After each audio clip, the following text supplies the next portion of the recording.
Good morning, everyone. I hope you had a good evening last evening. Today's morning session will focus mainly on the EQUIST site and walking through the EQUIST site.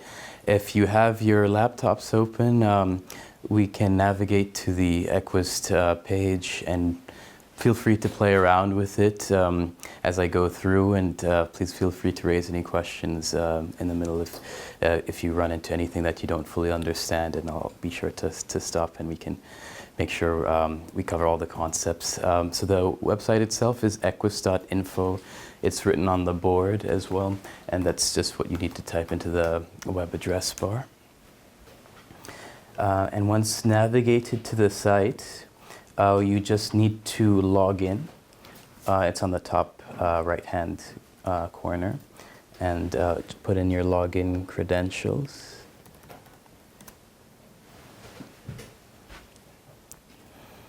And once that's done, you should run into the dashboard.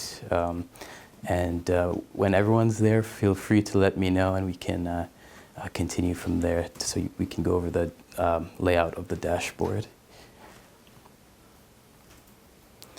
Maybe I should click to a country.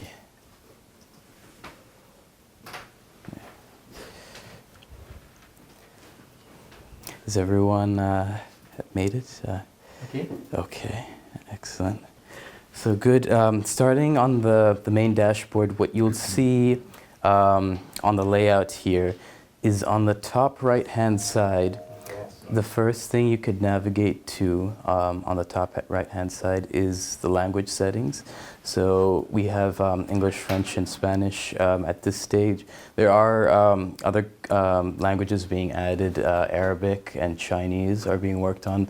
Their characters have to just be developed and incorporated onto the site. So those are works in progress. In the middle top hand menu, you'll see a country menu. And it's not technically only just a country menu. What you'll see are other subnational areas. What we call these are workspaces. So these workspaces are just set up to focus on a specific data set and for either a specific country, region, or subnational area. Since the focus is on subnational planning, there is this focus on incorporating new workspaces at lower levels, so looking at more subnational areas. One good example of this is for Ghana, and this is mainly the example I'll be using going through this demonstration. So if we, for example, click on Ghana and select that as the country workspace, we'll automatically see a map pop up with the default workspace that's shown. So this is Ghana 2017, which you can see on the left-hand side menu, and it's showing Ghana mortality data by region. So the top of the image shows the title of the chart in case you're want to see which indicator intervention you're looking at. So the under 5 mortality rate that's covered here is coming from IGMI, the Interagency Group on Mortality Estimates. So IGMI does not report subnationally. So you might ask, how do we get subnational figures? And that's the reason why we use IGMI is because nationally it gives you the most recent mortality estimate. But for subnational, what we do is we also collect the subnational data from the survey for that year. So if it was, in this case, it's the maternal health survey that they had for 2017. Usually it's a DHS or mixed survey. When we get that subnational breakdown of the mortality estimates, we proportionate the national IGMI figure to the subnational level data to get the trends in mortality among the regions for that year, to give a more up-to-date figure for mortality, more recent figure for mortality subnationally. When we look at the bottom, as I just pointed out, there's the source as well, and you can see when it's last been updated. on the bottom left-hand side of the visualization, you'll see a scale. So if we're looking at mortality rate for among under fives, what you can see is the deaths per 1,000 live births. If I were to hover my mouse over one single region, it should show you by arrow exactly where on the scale this falls in terms of severe, high under 5 mortality rate or lower under 5 mortality rate.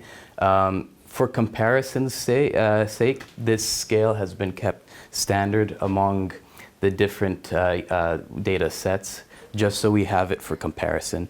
Before, we used to adjust the scale based on the map, but the feedback we received was when they wanted to look at a trends analysis, they wanted all the scales to be the same for comparability. And if you can mouse over any of these regions, you'll get a little bit of data through this tooltip, which shows you the indicator name as well as the figure. So this is more of a dynamic, slightly more dynamic form of mapping that we can take a look at. For comparability, one might want to look at a map, or it might be easier to see this data as a chart.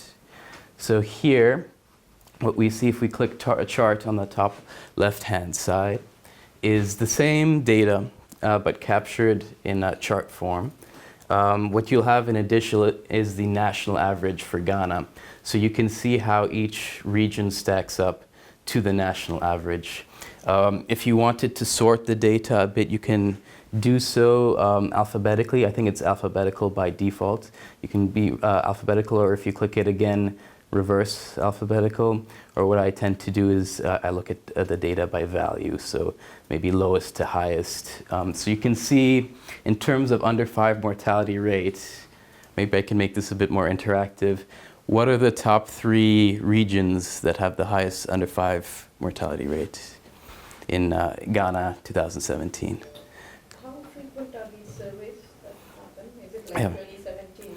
So every 2 years? If it's household data, we're looking at 5 years apart. Yeah.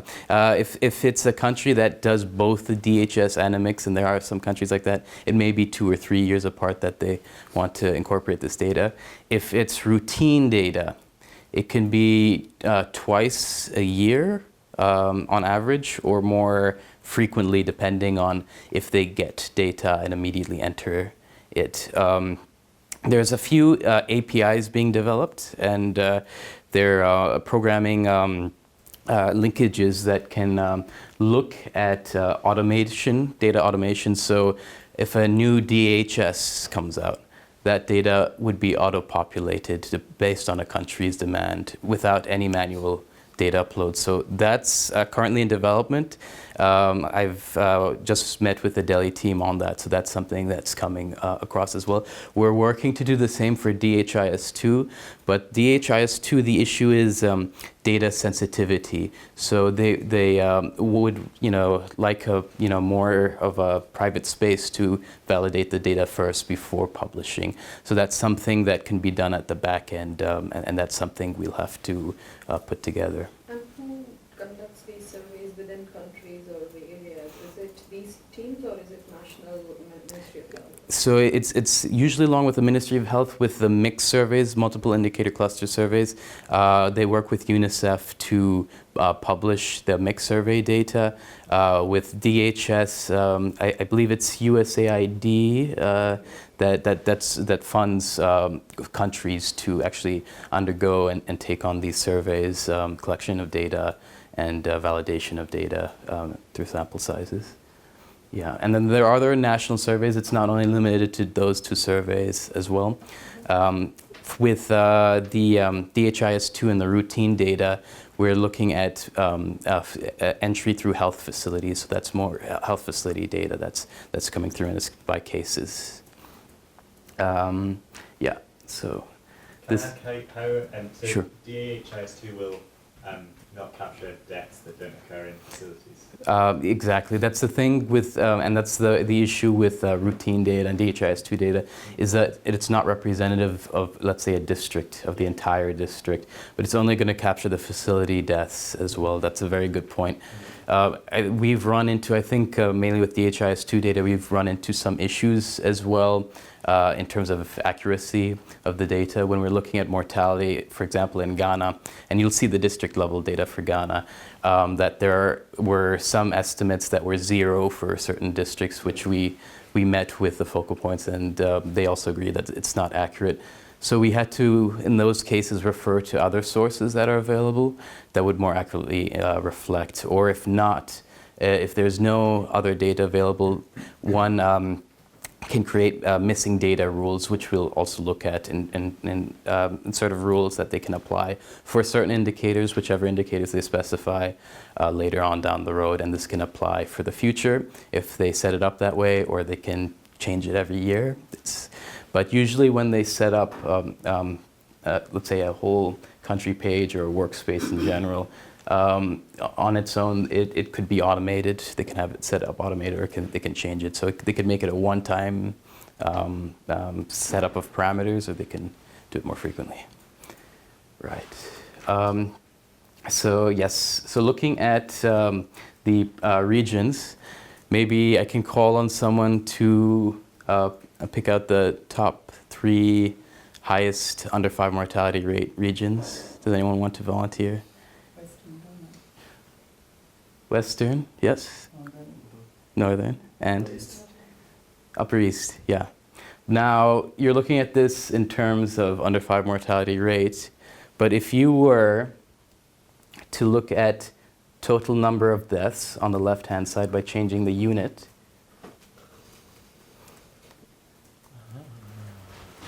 has the picture changed? Wow. Very well. What a great example.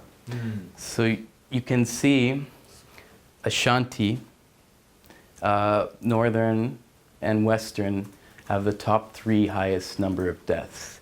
Now, what I'll just flip back to is what you just saw probably briefly, is if you click on both units, you can show side by side the under 5 mortality rate in blue per region, as well as the total number of deaths per region. Again, you'll have this under 5 mortality rate national line, national average line for Ghana, for national. So here, what this is used for is to help health policy planners, decision makers decide where they should allocate their resources to if they want to explore and analyze the data this way. Is to look at, okay, we have Western Ghana. It's got a total number of deaths of around 7,000. So on the right-hand side, you'll see a scale for the total number of deaths. On the left-hand side, you'll see the under 5 mortality rate, deaths per 1,000 live births. So we have Western Ghana, which has, pretty sizable under 5 mortality rate. It's above the national average, and you also have pretty sizable total number of deaths. But then you also see the same for Northern Ghana. It has an even higher total number of deaths and an even higher under 5 mortality rate. But if you look at Upper East Ghana, it's got a fewer total number of under 5 deaths, but a higher under 5 mortality rate. And does anyone know why this may be the case, where it's a lower under 5 total number of under 5 deaths and a high under 5 mortality rate compared to Northern and Western? Exactly, population is huge.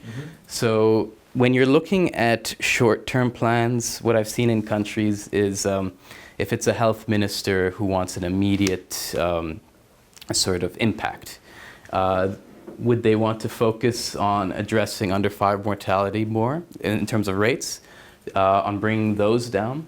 Or would they want to focus on total number of under 5 deaths?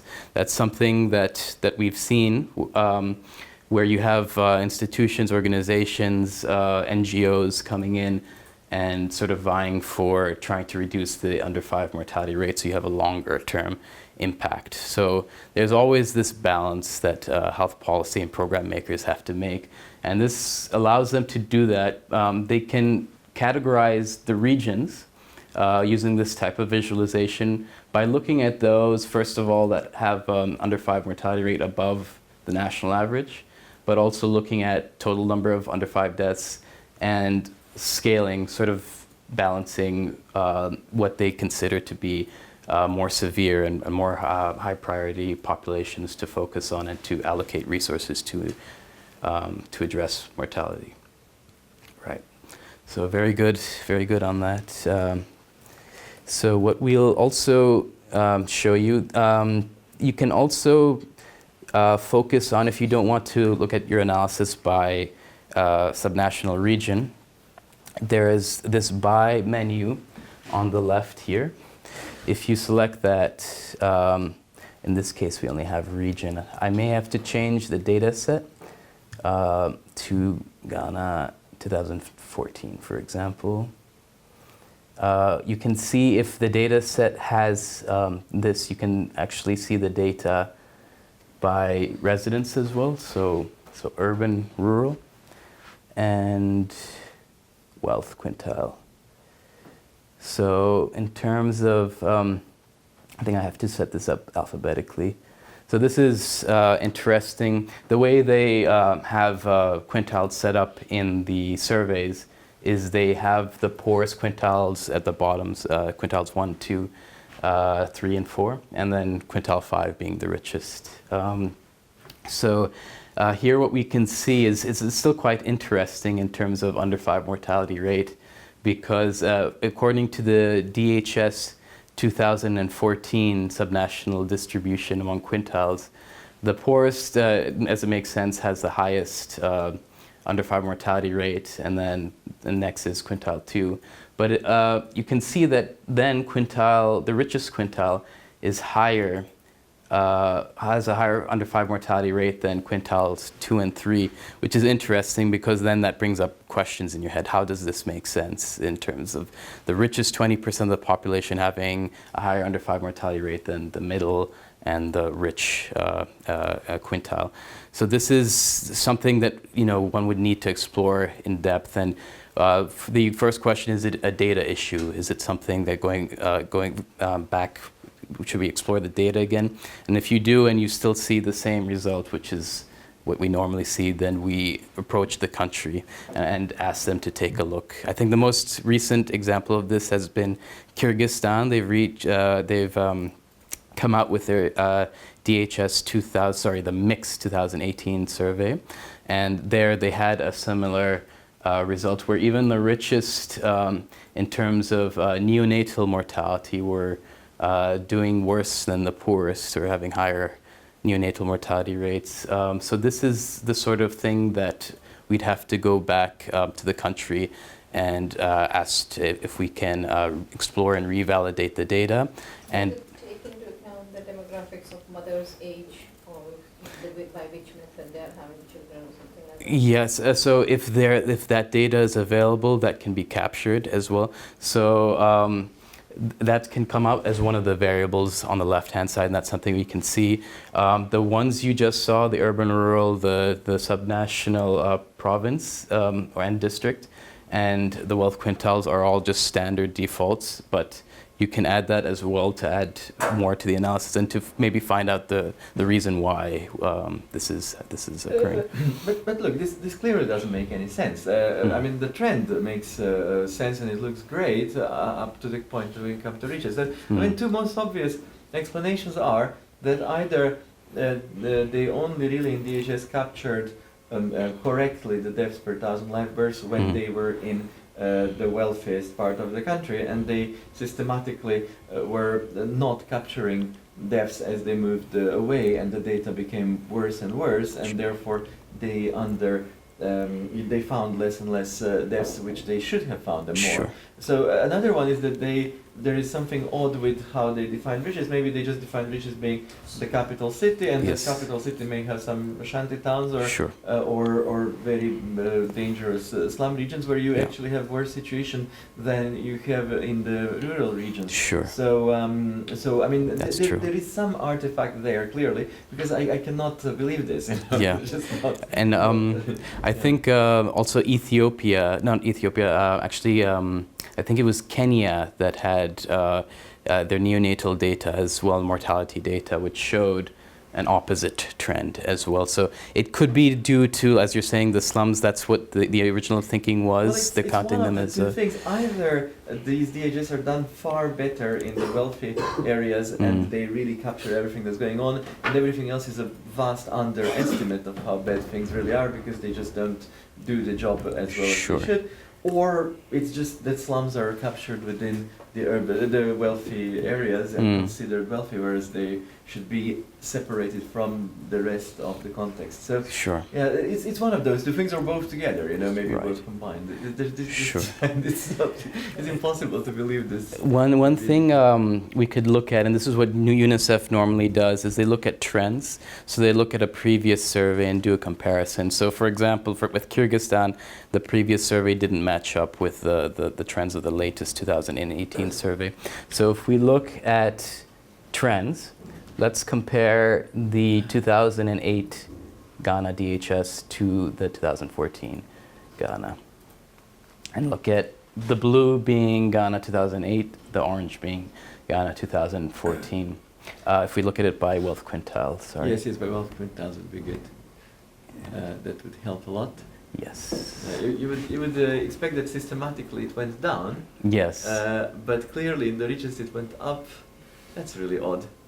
Right. Where it had decreased in quintile 4 and 3. Yeah.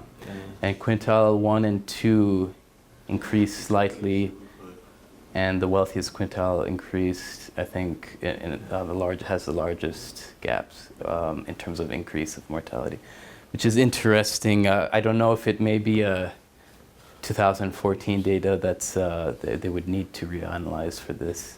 Well, there's a lot of uncertainty in all these. Yes. Kyrgyzstan rings a bell to me because when I was looking at Kyrgyzstan, they have data from survey to survey, which is all over the place. Like they had 20-fold differences between two surveys at some point in some data which I analyzed. So I realized in Kyrgyzstan certainly I would not believe any of that. Sure. And there's a lot of variation, and when the data are not of highest quality, then this is what you expect. You expect things to get to be all over the place a little bit. Right. So this does not. But I mean, I can now from this conclude that the poorest probably is around 100. I can believe that it didn't change much, but I cannot believe that in richest it went. It had gone up by that amount. So we're No. looking at an under 5 mortality rate of 56 deaths per 1,000 live births to 68. I mean, what could also explain is urbanization.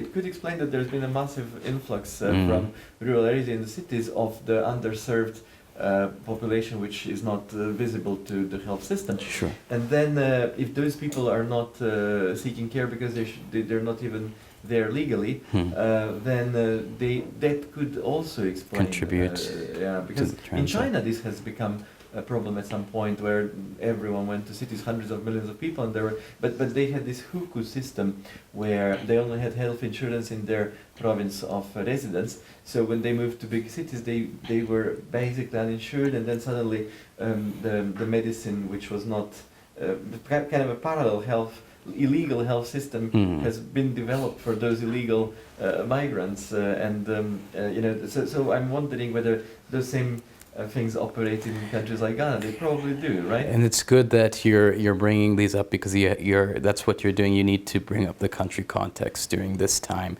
during both these data periods. Even though these data periods have a lag period, since we're talking about household surveys, it's good to think about the situation in the country and what changes that occurred that may have contributed to this as well. So you may see some bizarre trends here and there. So the first question you should bring up is, first of all, is it a data issue? And you can recheck if it's maybe a data entry issue. But when we do and we see that it's actually the data itself, then we go to refer back to the country office that's us being from UNICEF, back to the country office, that they speak to the government counterparts and find out what the reason is behind this, and then also looking at the context within itself that contributes to this sort of data trends. I don't think it's an issue of definition, just like Eagle said, because in several African settings, urban slums, you see them, you look at them as they are actually wealthy. compared to the rural area. So you see that they will say urban slum, and actually the health status there is actually not so good. So it's an issue of definition, thinking that urban slums and all those areas, and which are actually people who move in from rural settlements to urban areas, and those areas are really not really good. Oh, yes. So we have such in Ghana, in Accra, and all those In places. Accra, yes. So those are all good points. Just to move on from this, so this is something you can play around with. In terms of the dashboard, what we're looking at is the situation analysis, as you've seen, because we want to glean from the data sets. This is a situational overview of what the data is showing you for the country. If we were to, again, look at trends, you can see them by maps as well. So here's, again, Ghana, 2008, 2014, in terms of under 5 mortality rate. If you look at another source as well. So I think I had shown this yesterday, but from our earliest data set that we had was DHS 2008, and we have our DHS 2014. We have a mix in the middle here, mix 2011, which is the UNICEF survey. So you can see what I was discussing about yesterday, a roller coaster effect where the subnational mortality, for example, for northern Ghana is lower in the mixed survey in 2011, and then is higher in 2014. So this is due to different methodology for estimating mortality. So that's why when we look at data, we normally try and compare the same survey sets. So we, for example, if you remove the mixed one, for comparability's sakes, and it has more of a flow normally in terms of trends. And so this is this also what allows a health policy program maker, a decision maker, to decide based on trends which provinces that they can focus on. Do they want to look at those that have an increase in mortality more in general? And that's one of the factors that they take into account, is in terms of looking at the provinces that have seen an increase in under 5 mortality rate. It seems to be Ashanti, Upper East, and Volta regions, for example.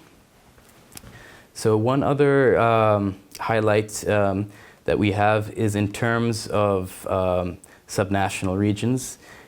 For Ghana, I think this was one of the first that we used for analysis. I think it is actually the first that we used for analysis in country, is to look at data through their DHIS2. So this is 215 districts that you can see here. So it's a very cluttered map. If you want to look at it in a chart view, which might be slightly easier, and organize that. This is as far as we pushed EQUIST thus far, but I think it's going to go farther than this. We'll see how to even better capture this. You could zoom in to a certain area if you highlight it. So if you, this is done this is done by sorting by data. So you can sort of focus in and see a subset of districts here in terms of how their mortality rates look like. Let me zoom out. If you click on Reset Zoom, you'll go back to the full picture. So in terms of districts, since there's so many, what we had to do is break down Ghana into different regions first, and then look at districts that way. So if I were, for example, to take Volta, Ghana, and look at the map for that. So you just have this one region of Ghana and all the districts within that region. So this may be easier to look at by chart. Yes. So in this specific case, let's look at a specific different indicator. So we've been looking at under 5 mortality.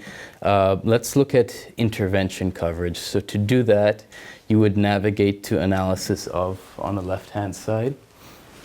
And when you select that, you'll see a list of indicators. So first, there's demographic parameters.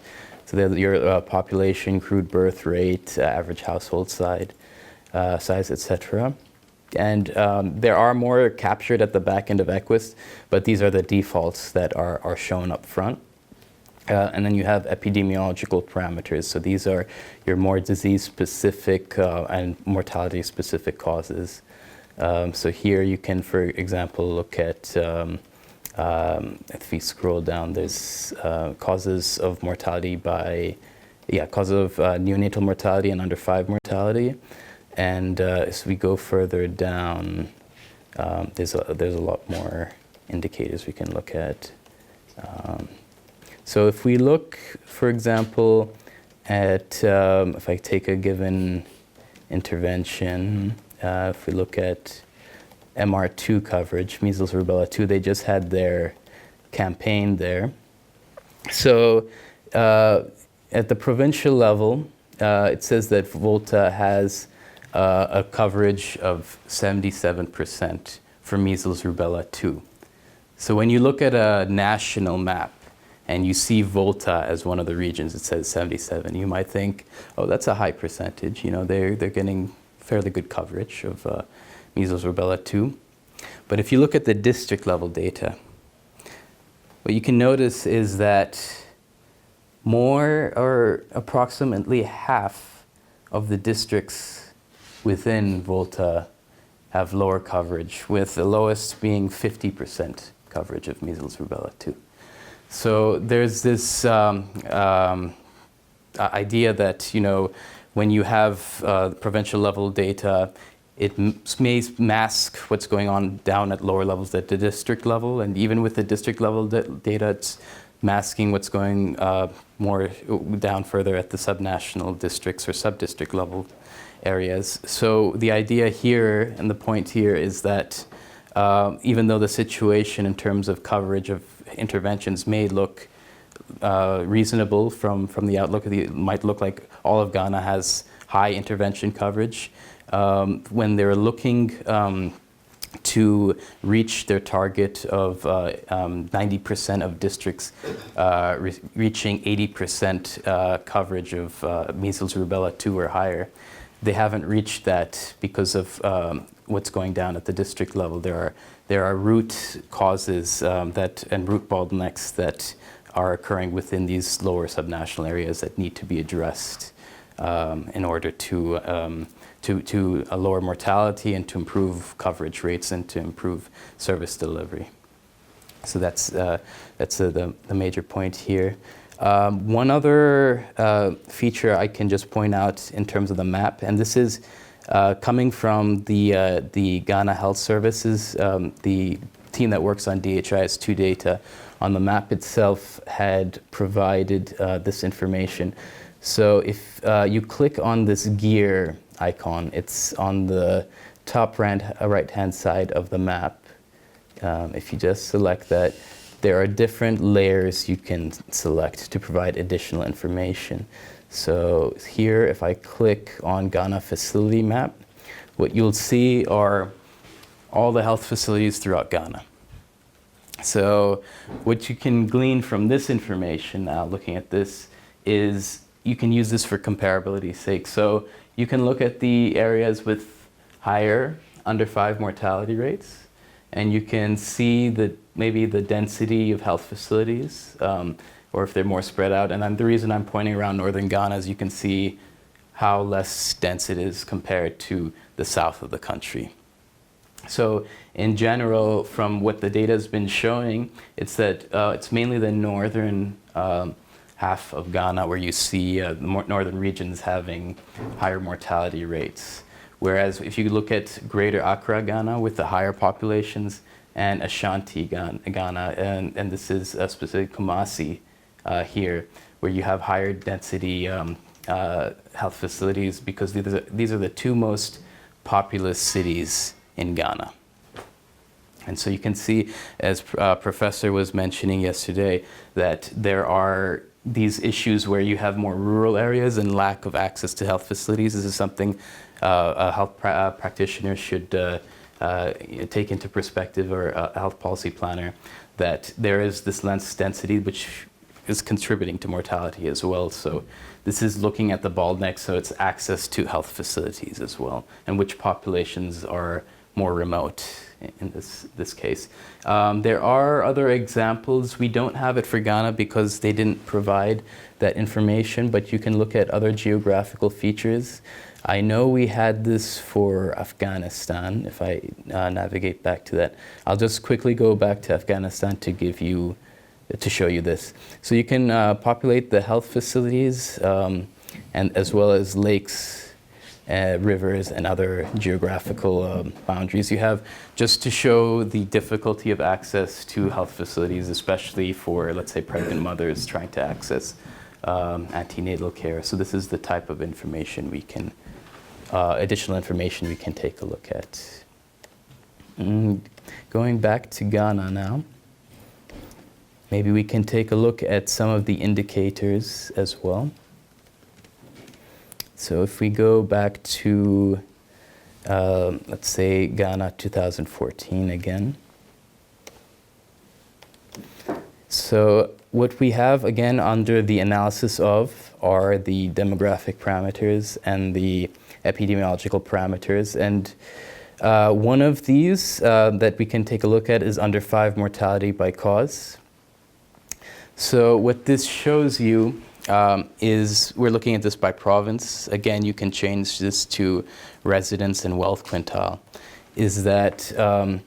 Is to try and identify maybe the top 3 to 5 causes of mortality among under 5s, let's say per your variable that you're looking at. So if it's looking at northern Ghana, what the top cause of mortality is, it's saying malaria is contributing to the highest under 5 mortality rate, followed by other neonatal causes, because neonates fall under this group. Also, pneumonia and diarrhea are contributing to high under 5 mortality rates.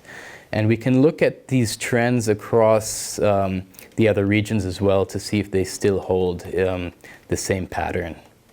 And if you just wanted to focus on the top 3, you could click away some of the other causes and they disappear from the chart once you do so. If you want to add them back in, you just click on them again. So maybe you just want to focus on the top 3 specifically. If we just want to, back to neonatal. Let's say top 3 or 4. So this would provide a more focused analysis looking at the data by causes of mortality. So where this data is coming from, it's calculated from CHIRG, actually the Child Health Epidemiological Reference Group for under 5 mortality. Okay, so to, I think, proceed, we can also look at, again, under analysis of the theme. There's a theme, a submenu here. If you select this, what you'll see is the 3 service delivery modes I mentioned yesterday. It's the interventions, how the interventions are categorized. So family care practices, preventive services, and curative services. Family care practices looks at the more behavioral practices most likely done in the household by the mother.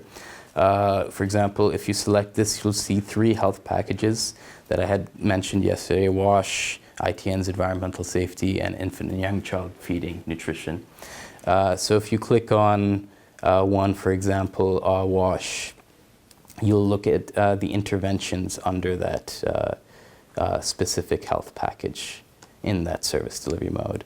So if you're looking at safe disposal of child feces, you'll see in terms of coverage now what the intervention is showing you. We can look at this by map as well. So if you want to look at the areas that have the highest coverage versus the lowest coverage, you can see around what you could expect that the southern regions in Ghana have higher coverage rates than the northern Ghana region, which has the highest mortality as well.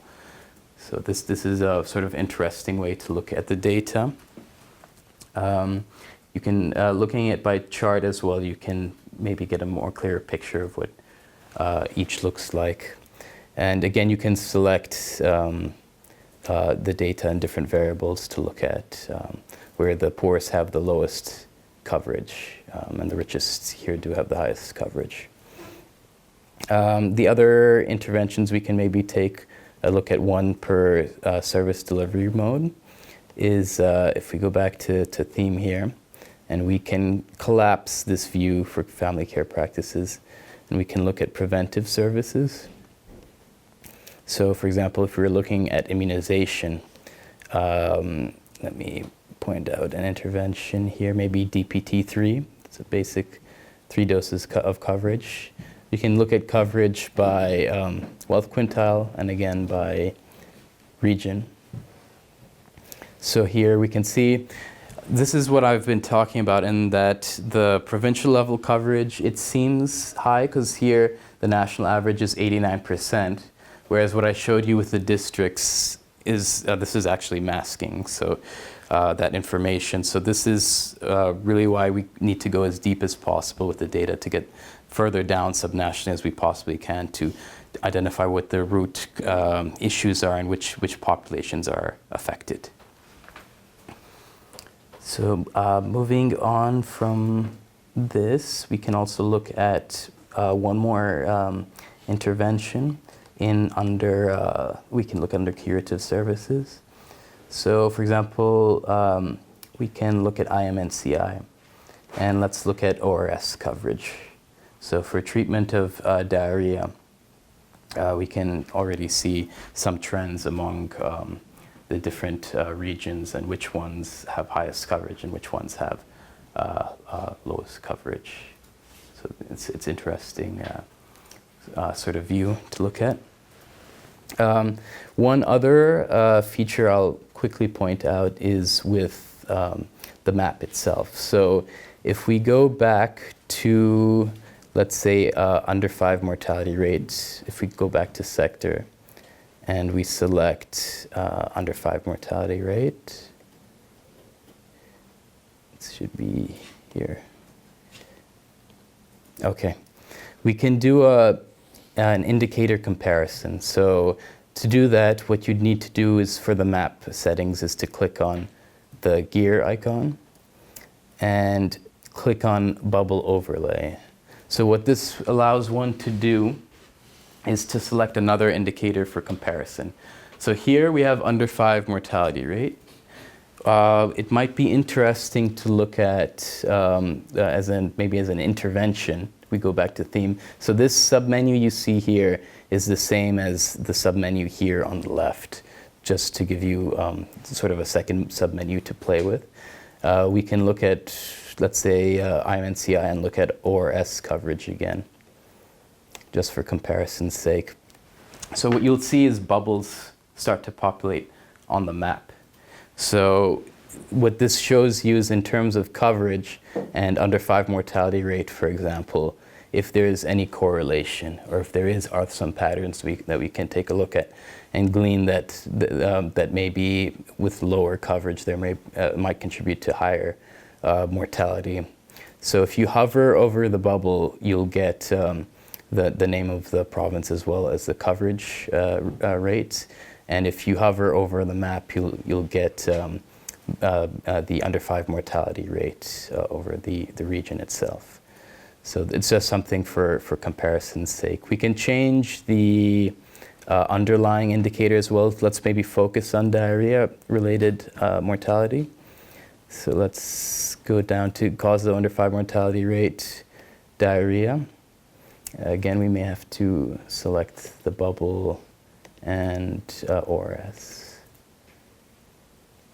So it's making for an interesting picture where you can see that I mean, with Ashanti the coverage is very low, and it does have the higher mortality among the southern regions, and so does Volta, the lower coverage, whereas you have lower under 5 mortality rates attributed to diarrhea in Greater Accra with their coverage rates. So it's sort of an analysis for comparison's sake among indicators. Okay, so what we've mainly seen here on this dashboard is what's known as the situation analysis, and it's to give you a situational overview.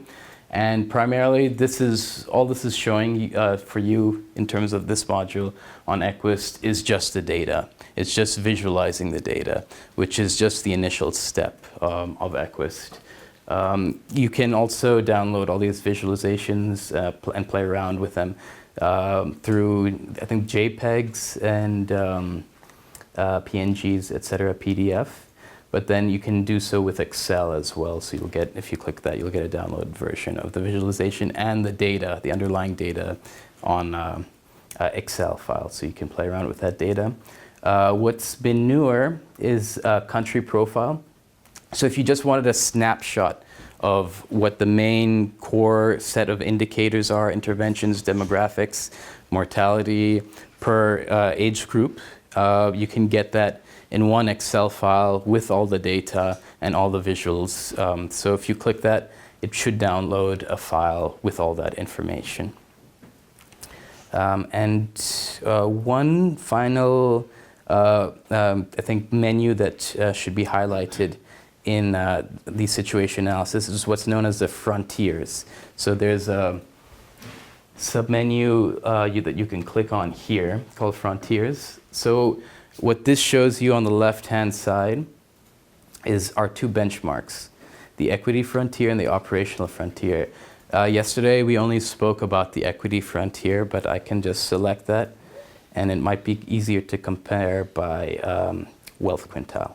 So if we select wealth quintile and order it from poorest to richest, this is what we can take a look at. So what this comes from is LIST, the LifeSave tool.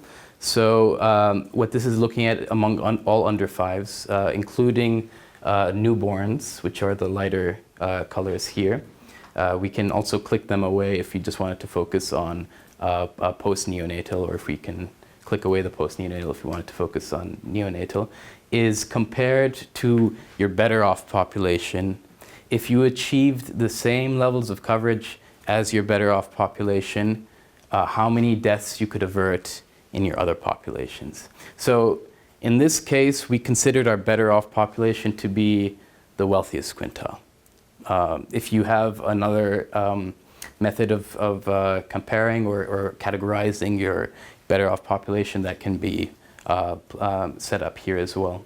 So if you put your benchmark for the wealthiest quintile as the best off, having a certain coverage level, if you applied that same coverage level to the poorest 20% of the population, this is the amount of deaths you're looking at averting among neonates for these specific causes. So if we were to look at here, asphyxia, you're looking at 1,308 deaths averted. Among under fives, diarrhea, 545 deaths averted, and malaria, 392 deaths averted. And you can sort of compare and contrast this with the other quintiles. So this is just to give you a clear picture of the definition of an equity frontier.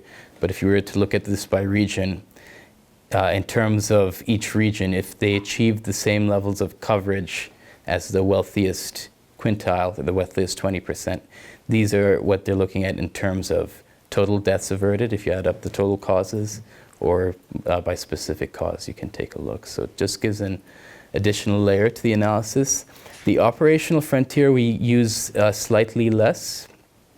And what this shows is compared to the a better off population, which is global, basically. So looking at the global population, they had conducted a Lancet study, which they had selected in terms of health service and health coverage, the top countries that had the highest levels of coverage and the best levels of coverage and the best care, how many deaths you're looking at averting. So among the poorest, you're looking at averting over 6,000 or so deaths, under 5 deaths amongst the poorest 20% of the population. Even the richest now, you can see, you're averting over 2,000 deaths by achieving those levels of coverage on the operational frontier. You can also look at this data, maternal mortality as well. So, for example, here we have, again, the poorest having by maternal mortality and maternal causes of deaths to specific amounts as well. And one final thing just to quickly point out is that you can also, if I go back to maybe under 5, it's easier to show. If we select package under disaggregation, instead of causes of death now, it's showing what healthcare packages are contributing to the highest amount of deaths averted. So here, this might give a health policy decision maker the idea that some certain packages may more likely should have a higher impact and maybe should be more invested in and resources allocated to in order to get a larger impact. And maybe through the equity frontier, you can look at if you're achieving the same coverage levels as the richest, how many deaths you're averting for each of these health packages. And again, feel free to click away any of the packages that you feel maybe are having lesser impact and just focus on the ones that you'd like to implement in country.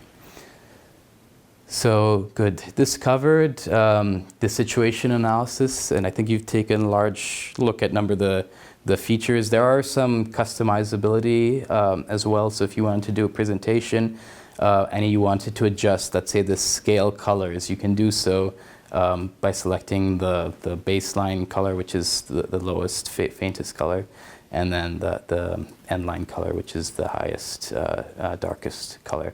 So there's a bit of customizability there as well for presentation purposes, but I think otherwise the situation analysis is covered for EQUIST. And I think we're ready to move on to what we consider to be the most important module on EQUIST, which is the scenario analysis. This is where you'll be using your data now to actually go through a bottleneck analysis. If we select scenario,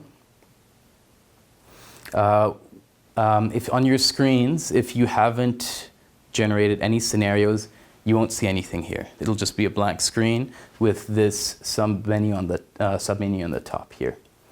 On the left, you can select a data set. So I'm looking at Ghana, and I'm looking at Ghana 2014 as the data set. Why you see scenarios on my screen is because I had worked on these scenarios before, or I had been shared scenarios as well. And you'll see the name of the other user that had shared the scenario with me. What you'll also see are some details. So in terms of the scenario characteristics itself, you can see how the analysis was done, whether it was through geography, if it was by wealth quintile, or if it was by residence, urban, rural. You can look at the start year, the end year of the scenario as well, which are shown just here.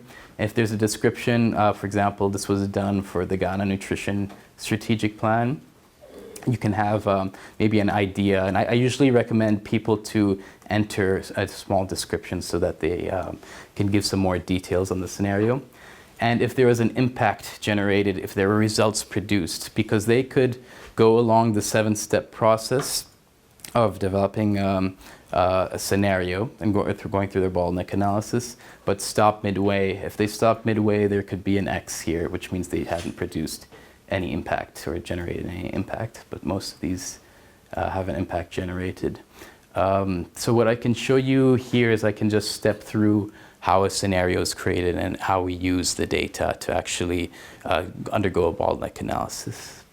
But before I step through the scenario analysis, do we have any questions on situation analysis? I know it's a lot to take in and a short period of time. I'm Yes. kind of counting on the fact that we will be able to watch it all Okay. and Okay. redo it very slowly. Okay. And then we may email you with further Sure, questions. But please go ahead if you have any Sure. questions now. Very quickly, I'll just point out at the bottom, and it's always on the bottom if you log in, most of these buttons should be here. There is a user guide as well, and it's a lengthy file. It's a lengthy Word file which you can go through with the table of contents and click through a specific section. So if you do get stuck, that's a good starting point to take a look at. There's also a service desk. So if, just in case there are any bugs, and I should click on this to show you what that's like. So it takes you to a little bit of a different menu here. So you can put in what's known as a request, a service request. So if you click on a plus sign here, you create a new request. So you can either report a problem, suggest a new feature, or you can ask a question. And this goes straight to CSF Delhi Labs, and they respond very quickly, usually within the next working day or within the same day. And you can just give a little brief description here, or if you have any attachments, and you can send that over. In case there are any bugs or you feel there should be a feature that should be incorporated on the tool, then they will definitely respond to you and see how they can accommodate that request. Resources page is interesting as well. So the Narrowing the Gaps papers I was talking about yesterday are both located here as well.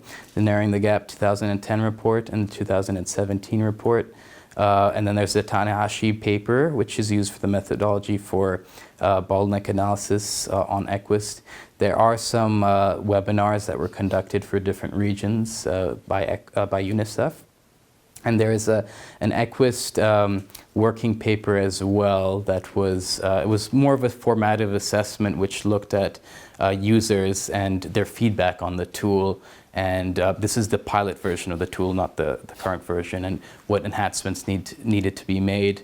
And many of those were actually incorporated into this version of the tool based on that feedback from many different countries. There are a few other sources here and how EQUIST also has been used in the past. There's a GFF RMNCH investment case, and Robert, this might be interesting for you to look at, and how EQUIST was implemented from several different countries for GFF as well. I think beyond that, there's many other sources will be uploaded on here as they come along, especially for countries which have documentation which they'd like to share. Anything that's shareable to the public in general. In terms of specific context within certain countries, other country focal points on EQUIST could reach this page and see if, based on their country context, if how EQUIST was applied elsewhere could apply to their country as well, and maybe learn similar lessons or take on similar analysis based on that. So this is just sort of an additional resource page that one can use. Yeah, sorry. So please feel free to ask any questions at this stage before scenario analysis. Any questions on situational? Yes. Can I just ask one? Sure. First of all, I think it's an incredible platform. Just going back to the conflict between DHIS2 data and either CHERG model data or DHS data. I was just looking at, I was just wondering whether the system kind of flags up conflicts that appear in that. So for example, if you look at birth asphyxia in Ghana, CHERG says every region in Ghana has mortality from birth asphyxia, but then the DHIS2 facility data, lots of facilities reporting there's no instance of asphyxia complications. Sure. Does that sort of automatically flag up within the system? So the thing is, and this is something I'll show briefly when we get to the back end of the tool. So in terms of data entry, there's multiple ways of data entry on EQUIST. One is just through an Excel format, and that won't flag anything. This is just something that's an export from the tool that people can fill in and import back to the tool and automatically. But if you do data entry on the tool, there is actually a spreadsheet, and it's actually all the data sets for a specific country or a specific workspace, however you want to look at it.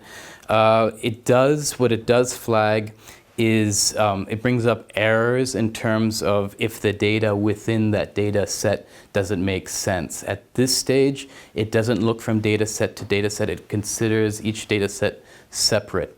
So for that, the user who's working on uploading the data is, and maybe I can touch base on that now, there are different roles on EQUIST.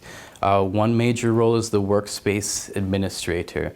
And that individual is in charge of publishing the data. So what you see on EQUIST, it's usually someone in country, someone senior. It could be a senior health strategist, it could be someone from the Ministry of Health, who's very data savvy, but necessarily doesn't necessarily have to do all the data work. They can assign what's known as data managers, and they can assign as many of them as they want to go through the data and validate the data, and actually go through the data sets and ensure that there is this a flow between the data sets, that it makes sense.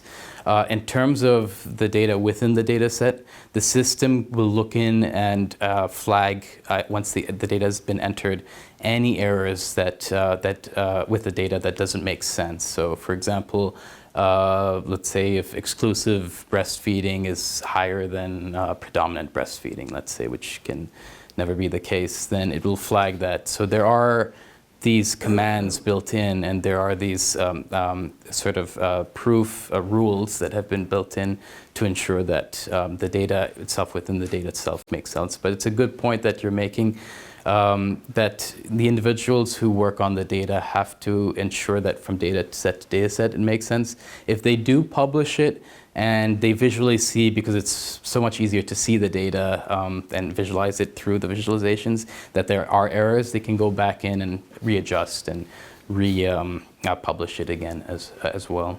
So there is a process behind the scenes. I can show you a little bit of that as well when we get to the back end a little bit. But for that, I think that would require a more involved session, I think. But it would be good for you to see, for sure. But that's a great question. Thank you. Is there any other questions about Robert? Yeah. Thank you. Just to know what sources of data have been used to inform the district level in Ghana. For Ghana, so what they use is their DHIS2, that's a great question, which they call DIMS, DHIMS. So where they get that data, that's facility level data. As you mentioned, it's taken from the facility.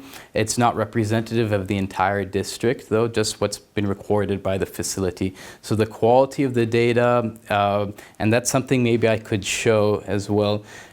So they were achieving, and this is one important point, they were achieving higher rates of coverage than were possible for certain districts. They were achieving maybe 180% coverage of DPT-3 for many districts. And the reason why you'll see that is because you have populations from a neighboring district going to another district for some reason or another, if it's closer to them, even though they're in the neighboring district, or if there are better health services there, or it's cleaner, they go to a neighboring health facility, and it's not recorded where that patient came from. So if they're from the neighboring district, they get counted in the denominator of the population of the district with the health facility that they access services for.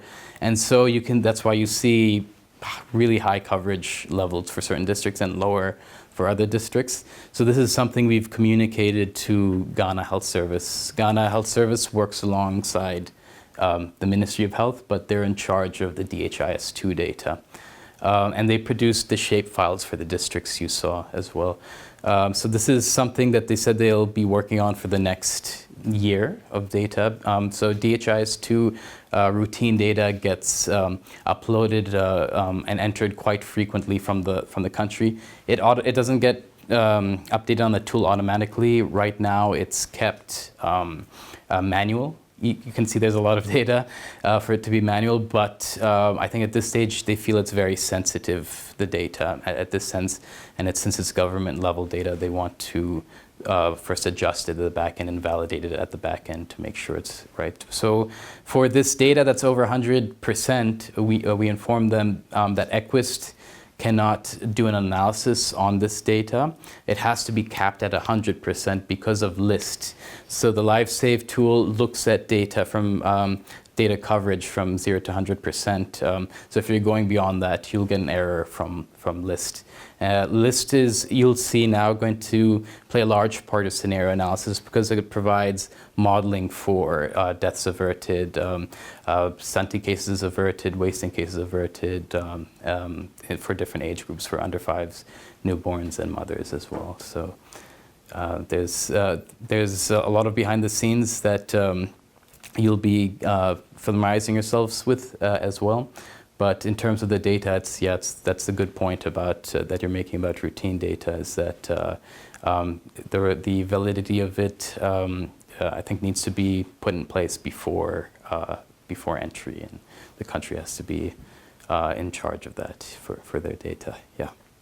And a workspace administrator in general, they sign a disclaimer before they're given that role, that they will be in charge of the accuracy of the data going in, as well as the new boundaries. Let's say if, like for example, Ghana will have 252 districts, so an additional 30 to 40 districts being formed this year, and a few more regions. Currently there's 10 regions, so they'll have 16, which they're planning for this year or next year. Any additional questions, or shall we move to the scenario? You can, so what I'm going to bring you through is actually creating your own scenario. Okay. So you will be putting your own data in. No, it's okay. You don't have to be on Ghana. You can be on any country you want, by the way. So any data set, whatever you prefer. If you're interested in another country, feel free. So what you do, what I have here again is I have a list of scenarios, which you may not have, is to generate a new scenario. On the top right, you'll see this menu of icons that you can adjust your scenarios or create new scenarios. So what you want to do is click Add New Scenario. Cool.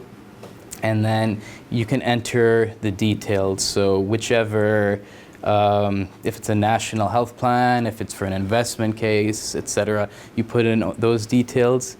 And then, like I said, it's good to put in a description, and even for yourself, just so you can revert back and sort of more quickly figure out what exactly the scenario was that you developed. If you're looking maybe 5 years in the future, and you were looking at a scenario you've done, you'd like a bit more detail on that. And then you want to select the start date of the scenario, as well as the end date of the scenario. So if you're looking at a national health plan, it's a 5-year plan or it's a 3-year plan, you can set the dates right here, so that would be important. So by default, it's usually set at a 5-year plan, and this is all adjustable by you. Once you do put in this information, all you need to do is click Save. And what will happen automatically is that you'll be brought to the first step of the 7-step process, which follows the 7-step process for health system strengthening and bottleneck analysis through UNICEF. What you'll see before we go to that, again on the submenu, are these other icons. So you can, let's say, if you want to edit the details of a certain scenario, you can select it by clicking on a checkbox. So if I wanted to go to video demo, and let's say I didn't like the title or the details, again, you can adjust that and save, and it'll automatically make those edits and adjustments. Then there's deleting scenario. You just select a scenario and you can remove it if you don't want to keep it. Compare is something we'll look very soon at. It's comparing different results. So if you have an impact in cost from one scenario and you have an impact in cost from another scenario, you can make this comparison to see If you have a higher impact, what's contributing to that, or what's contributing to cost effectiveness. And it's a way for health policy program makers to take the best aspects of several scenarios and maybe make a different scenario where they take all the best aspects and achieve the highest impact at the lowest cost, so the best cost-effective scenarios, which is what's normally how this feature is being used for. Then there's also duplicate scenario, and what this is mainly used for is when it makes a copy of your scenario so that you can play around with. So if you have a scenario and you made all these selections, these are the interventions I want, these are the strategies, these are the cause of mortality I'm looking at. For that same population, you'll generate the same scenario, but can make slight adjustments on the second scenario and see what impact that has. So it's a quicker way, instead of starting over from scratch to from step 1 to 7, going through that process again. You have it there and just make these adjustments at later steps. And then there is share scenarios. So I can pick one of you to receive this scenario. Maybe Robert, I can share you this video demo for Ghana. So if I just type in your name. Robert, what's your surname? Sorry. Kagugu. Kargugu. There you go. That's it. There you go. So you should receive it literally in 2 seconds or so. If you hit enter, you may have to refresh the page. It will be there. All right. Wonderful. So what that's used for, and you'll see that it's going to be shared by my name. So what this is used for is when you have a group of users, and let's say you have within a country a user group, what you can do is just immediately share scenarios and say, you have a good impact, but your cost effectiveness is not what it should be. Here's how I may have a slightly less impact, but I have a much higher cost effectiveness.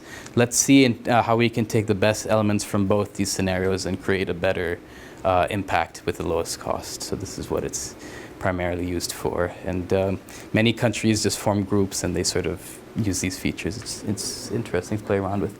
And the final, I think one of the more important, the last submenu item is the download of the scenario. So you can download on an Excel file all the selections you made in one snapshot. And I'll look at this, I think, at the very end with you, because this shows the results, and this is mainly what people do to show images and data, and in terms of mortality rates and modeled deaths averted and causes of stunting and wasting averted, what the impact has been. And so this is one of the, I think, major features. Mm-hmm. And I think in general, most people feel this is their favorite. It's the most complicated module on EQUIST, but it produces a lot of impact, so it's good to see. Mm-hmm.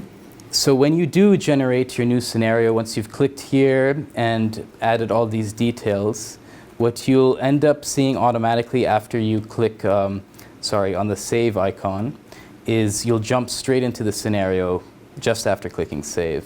You'll be at step 1. You'll see here the 7-step process on EQUIST. So selecting your priority population, which populations are the most vulnerable that you want to focus your analysis on.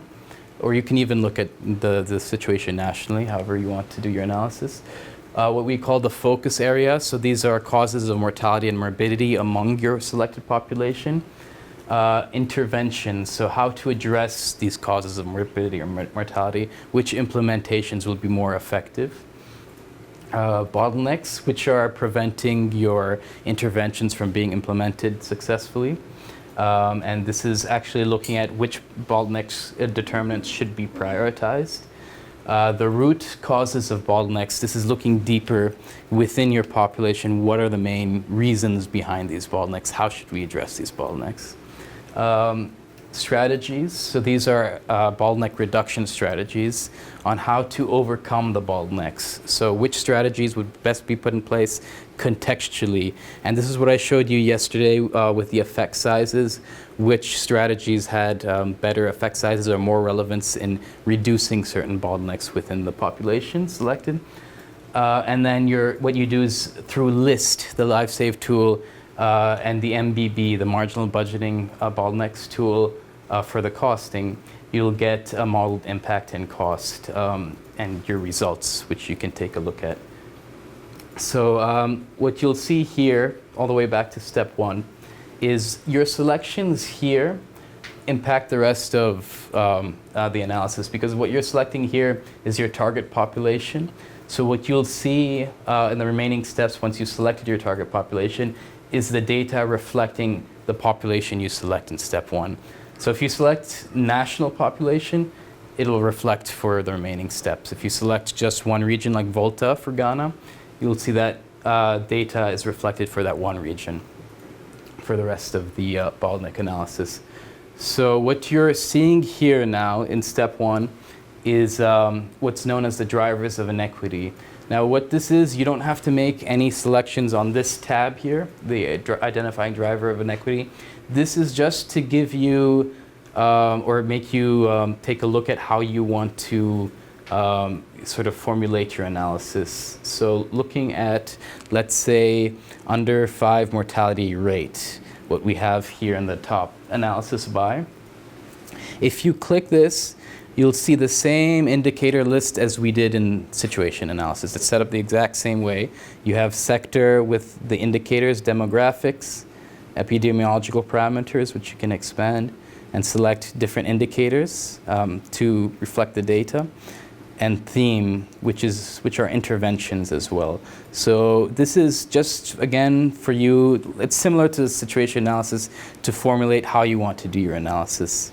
And you can select the unit to be number or rate. So if we're looking at under 5 mortality rate, for example, we're looking at deaths per 1,000 live births. You can see that the circles here are looking at different regions of Ghana.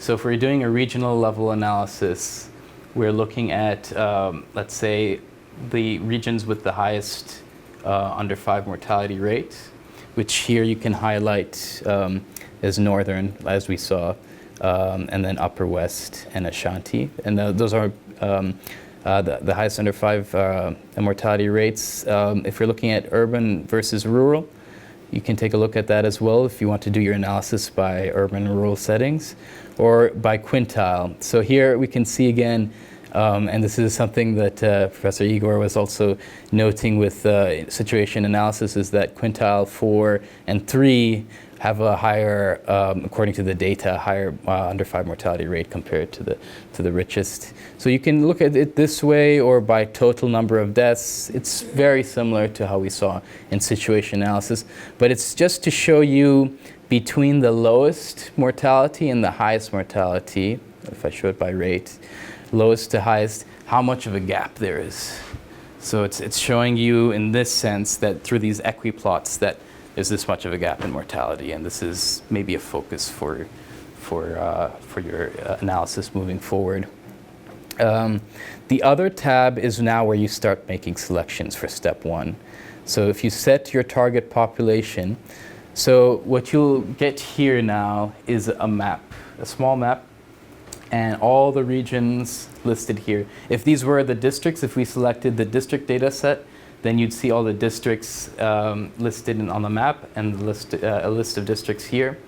You can organize this data again alphabetically, or what I tend to prefer, which is easier for me, is under 5 mortality rate highest to lowest going down. So then I can immediately see, oh, those are the regions maybe I need to focus on and make those selections. So based on and depending on your analysis, you can make those selections. If you prefer to make the selections, you can select them on the check boxes on the left-hand side, or if you click directly on the region of the map, they also check on the boxes automatically. So if we go to this submenu as well, you can change how you want to do your analysis. So if you say, maybe I'd like to look at my bottleneck analysis by wealth. So you have the data here as well, and you select maybe the poorest 20% that you want to focus your analysis on, or the top two, the poorest 2 quintiles as well. And one additional feature that you can see is I've selected here Ashanti and Northern regions. There's what we call this donut chart on the right-hand side. And I would mainly focus on the proportion of total burden, as this is much simpler to understand. What you can see here is if you start clicking in the population, the other regions, is especially with the higher under 5 mortality rates. Let me order it again. You'll see that the donut chart on the top right there is starting to fill up more and more. If you selected all the regions, it would be at 100%. So what does this donut look at? It looks at, based on the populations you selected, the percent contribution to neonatal deaths and total number of neonatal deaths on the top right-hand quadrant here. And the outer layer is in terms of total neonatal deaths of the entire country, of all of Ghana. So how much this population you selected contributes to neonatal mortality. If you look at the bottom quadrant here, or it's not called quadrant because it's not 4, but it's a bottom section of the donut, is contributing to 68% of under 5 mortality. So these 6 regions are contributing to 68% out of the total 100% of the entire country. And then you've got the same for maternal as well on the top left section of the donut. So once you've made your selections, whichever regions you feel are the most deprived, let's say, or the most vulnerable, or how you want to do your analysis, again, you can just click select all if you want to look at everything together.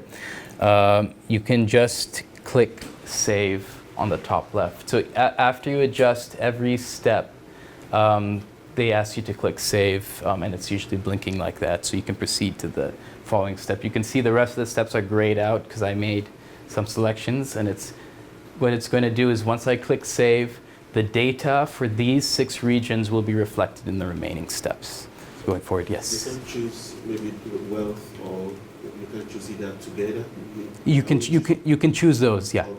And then the data will reflect those as well, or urban or rural, however you want to do your analysis. So you can still choose that. Yeah, yeah.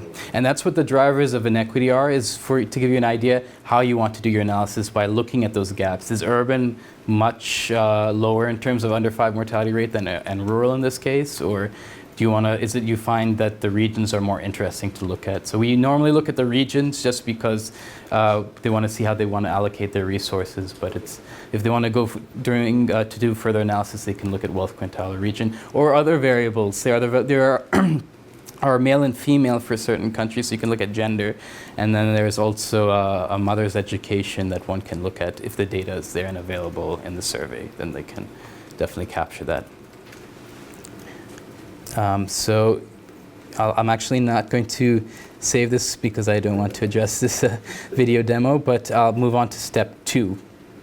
So when you're on step 2's landing page, what you'll see is the focal areas. So what these are normally are the causes of mortality and morbidity. We had previously had this as epidemiological parameters, but adjusted it to focal areas mainly because we're in the process of incorporating adolescent health as a theme onto EQUIST. And there you're not necessarily looking at mortality, you're looking at a number of other different outputs as well, and child protection, for example, and mental health. So if you look at the different tabs when you click when you save and move on to step 2, you'll see a breakdown of causes of mortality and whether the unit is a number or a rate. So here, what you're automatically given is a tree chart, and this is mainly available for number of deaths, just to show you what the top maybe 5 or 6 or however so many total number of neonatal deaths are, or post-neonatal, if I click on that tab, what those causes are. If you hover over, you'll get the total number of under 5 deaths in this target population. And if you click on one, like malaria, to sort of look at in your analysis, you can click it and it'll come out as dark blue, like these selections that were made for neonatal mortality. If you want to look at it as rates, you can do so as well. So it's again the same list of indicators or causes of mortality morbidity with their under 5, with their specific rates or contribution to mortality. So here we're looking at, let's say, asphyxia contributing 10.5%. And prematurity to 11.4%. If we click on post-neonatal, you can also make selections this way and maybe focus on, let's say, malaria, pneumonia, diarrhea, the top causes of mortality.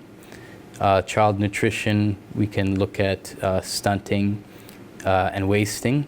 So this should have shown up for the others, but it could be because of some data issues. But you see this blue chart, which is this blue line bar, which is available on the other charts as well. What that's looking at is among the population you selected in step 1. This is what the mortality rate associated with this cause is, or stunting due to this cause is in this specific case, or wasting or whatever cause you're looking at. So this is looking at 22.3% stunting, 23% stunting rate through all these causes. What this green shading is here is among the least deprived. So what's been set up as the least deprived for this workspace, what the stunting rate is.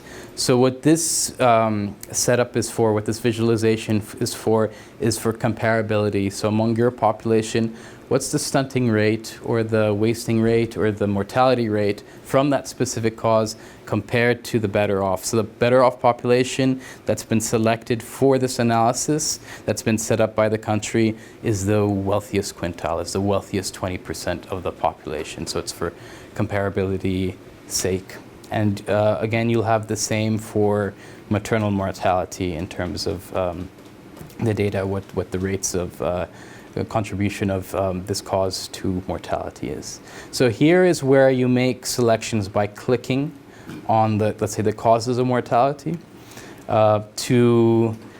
This just gives you sort of a frame on where which cause of mortality you want to address within your target population. So again, during situation analysis, you identify these causes of mortality. Here you select them. So this, again, scenario analysis is where you make your selections through the 7-step process.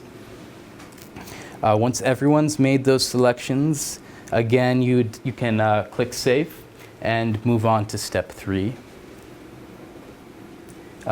Step 3, again, you'll see on the landing page a tree map with the the number of excess child deaths that could be averted by implementation of these interventions. So this is slightly different of a tree map from what you've seen in the previous step.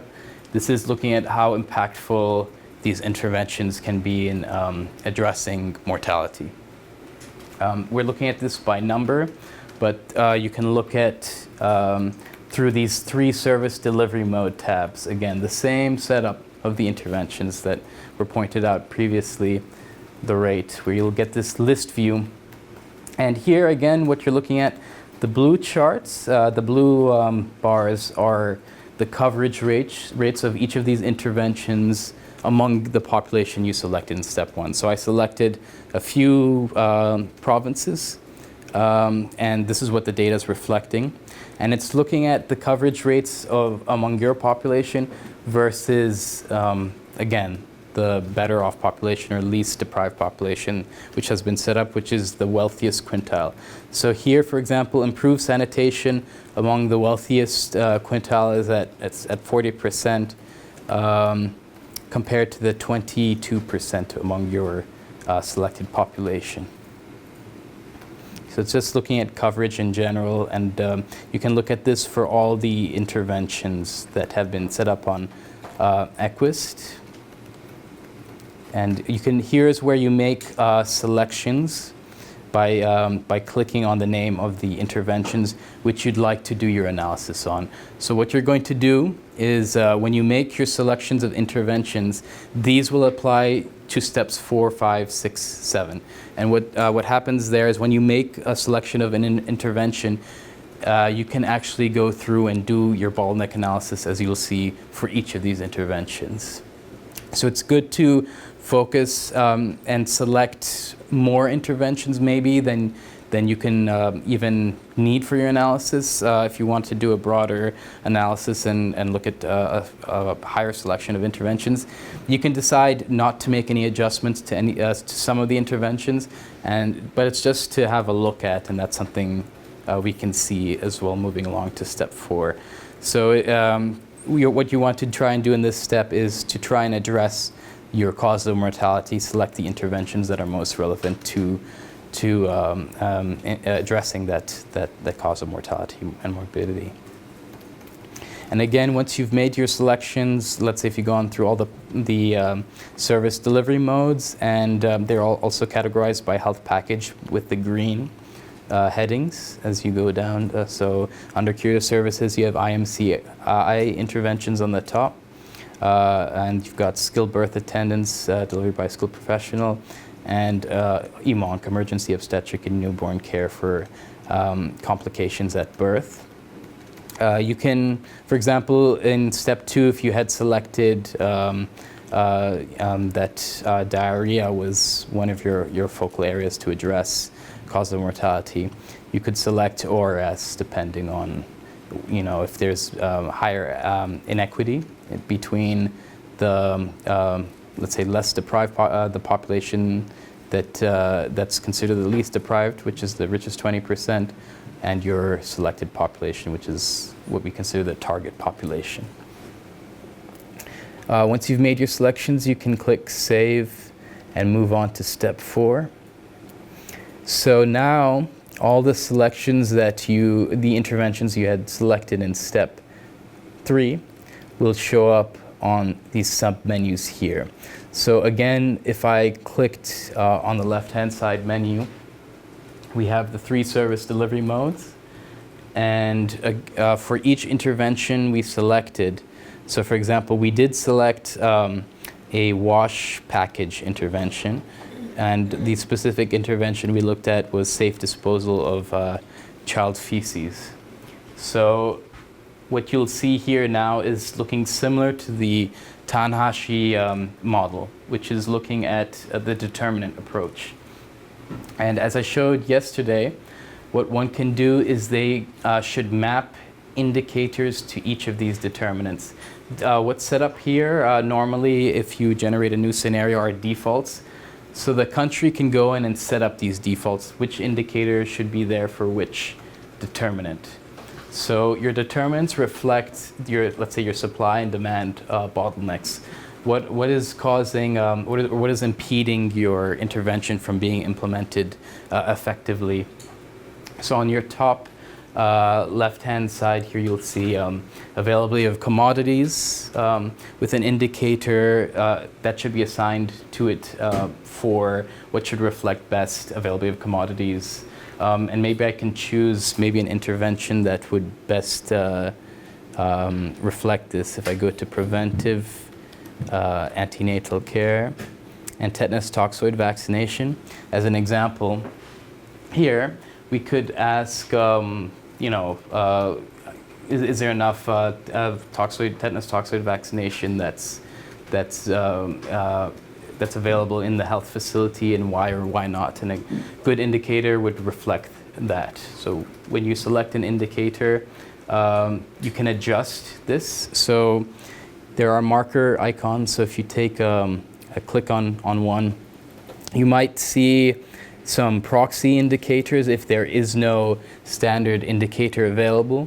If there is a standard indicator available and you don't see it on the tool, it can be set up as a default on the back by the workspace administrator.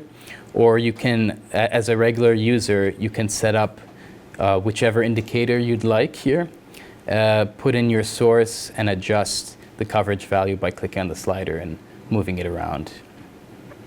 And it's good to do this process for all the interventions that you've selected for your analysis. So, for example, availability of human resources, for this specific data set, they didn't have that information, but if you did, you can go in and if you had a good indicator to use for that, you can enter that. So, for example, facilities with staff trained for ANC, that would be probably a good indicator to use in this case.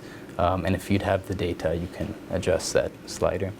So this is again looking at availability of commodities, human resources, geographical accessibility, financial affordability, social-cultural acceptability, the supply and demand determinants that impact whether the mother is actually accessing the health facility. So it's showing that among the population you selected, the specific regions, there's a 96% initial utilization. So many mothers are accessing health facilities for antenatal care. And again, an indicator that's shown for this is ANC 1+, which is our mothers getting at least one visit to the antenatal care facility. So it's the initial utilization to the health facility. Then there's the continuity determinant, adequate coverage. Is a mother returning for care, or this might be a bottleneck. Looking at if, let's say, the HR is not good, the human resources, the health services are not of higher quality. Are they coming back or not? What's stopping them from coming back? Is it too large distance from the health facility, or what are the major bottlenecks in this case? So you can see it's slightly lower, and the indicator selected for this was ANC 4+. Are the mothers getting at least 4 more visits to receive antenatal care services? And then the quality intervention is usually the same intervention as the title is effective coverage, looking at our mothers, pregnant women receiving at least 2 tetanus toxoid vaccinations, a full quality of care, which is what we want to try and bring up by addressing all the determinants.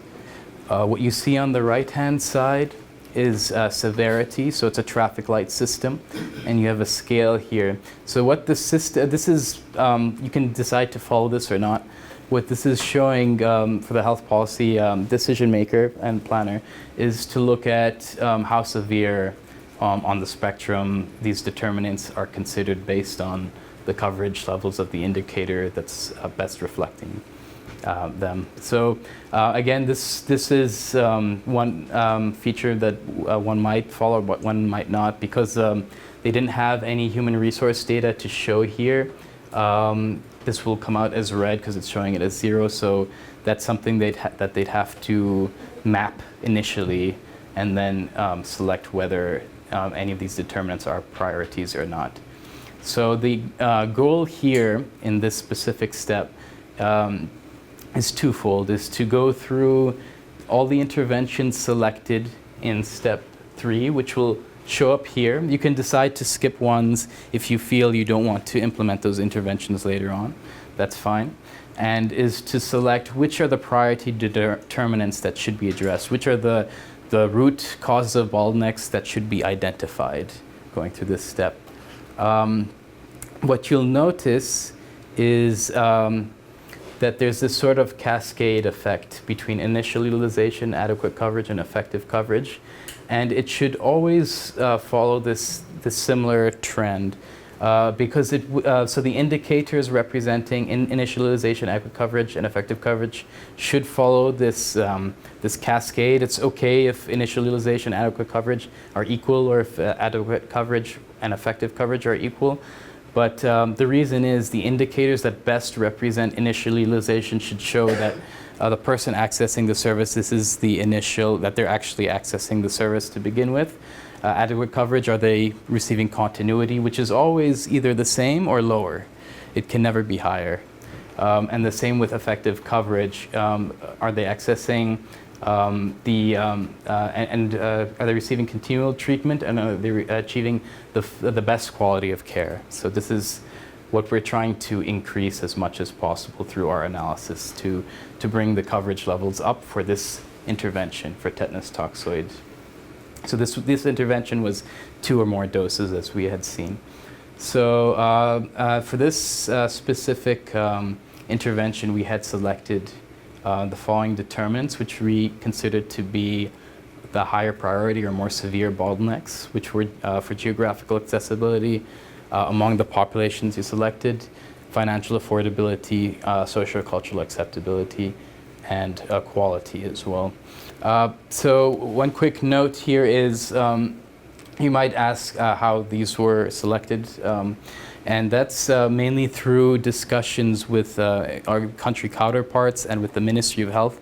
They're involved, they have different focal points that come in, and they take a look at, let's say, the population that they have the most experience with or have worked with, and they have a good idea of what the major issues are within that context. And that's really why we have these in-country workshops, to get their input on what the major issues are. And then they go through the mapping of the indicators to determinants as well. They can do this from the front end here, or by the workspace administrator on the back end. They can set up as default, so it's automatically there when they generate a new scenario. But this is a very important step to move forward and identify where the more severe populations determinants are. In this Yes. case, the human resources one, is there no data available? Yeah, for this, That shows the highest severity. So Yeah, that's zero, that's why it's red. so this one is actually misleading in this case because there's no data available. So they left this out because they just didn't have an indicator that would properly reflect it. You can use a proxy indicator. You could use a composite indicator as well. But in this case, they didn't have any of that data available. So if they do, they can input it just here. And this color will update. So if we were to select facilities with staff trained for A and C, and we were supposed to put in the source, and let's say it's a DHS, and it's 2014. If they did have it, let's say they had 50% coverage level, 52%. Now you can see that the severity has been updated, reflecting the coverage level for that indicator. Yeah, and then they can decide to select or not. Yes, Robert? I understand the relationship between the 3 last determinants. Sorry, I'll just navigate back to that. Yes. So I'm saying that I can understand the relationship between the 3 last determinants. Yes. But can we have a relationship between, availability of human resources and the following determinants? Geographical. Yeah. So these, all 5 of these determinants, all contribute to initial utilization, because it's looking at, these are basically impeding determinants that could decide whether the mother does or does not access the health facility, in this case for antenatal care. So each of these could be reasons why she's not going, the coverage levels of these. So these, the way it's set up, are not interrelated amongst each other, but all contribute to initial utilization. So if initial utilization, if these are at lower levels, initial utilization would go down, and so would adequate coverage and effective coverage proportionally as well, accordingly to these top 5 supply and demand determinants. Yeah. At the bottom, I also showed this yesterday, is the enabling environment. If you expand that at the bottom right, this does not contribute to your output, but it's additional details you can look at for what's considered priority in terms of bottlenecks among your enabling environments, looking at social norms, legislation, policy, budget expenditure, and management coordination. So it's just additional details which you can select, but it has no contribution at this stage to the analysis in this version of EQUIST. I think they're working out how to piece this together on how it can contribute to the analysis in general. But it was important to include this level of detail just so countries as well have found it interesting to use, especially with legislation and policy, to see where bottlenecks may lie as well, and just to provide that additional layer to the analysis. Beyond that, once you've made your selection, so you can go from intervention to intervention. So if I were to go to curative services and delivery by skilled professional, and I went to clean birth practices, again, I can do the same thing.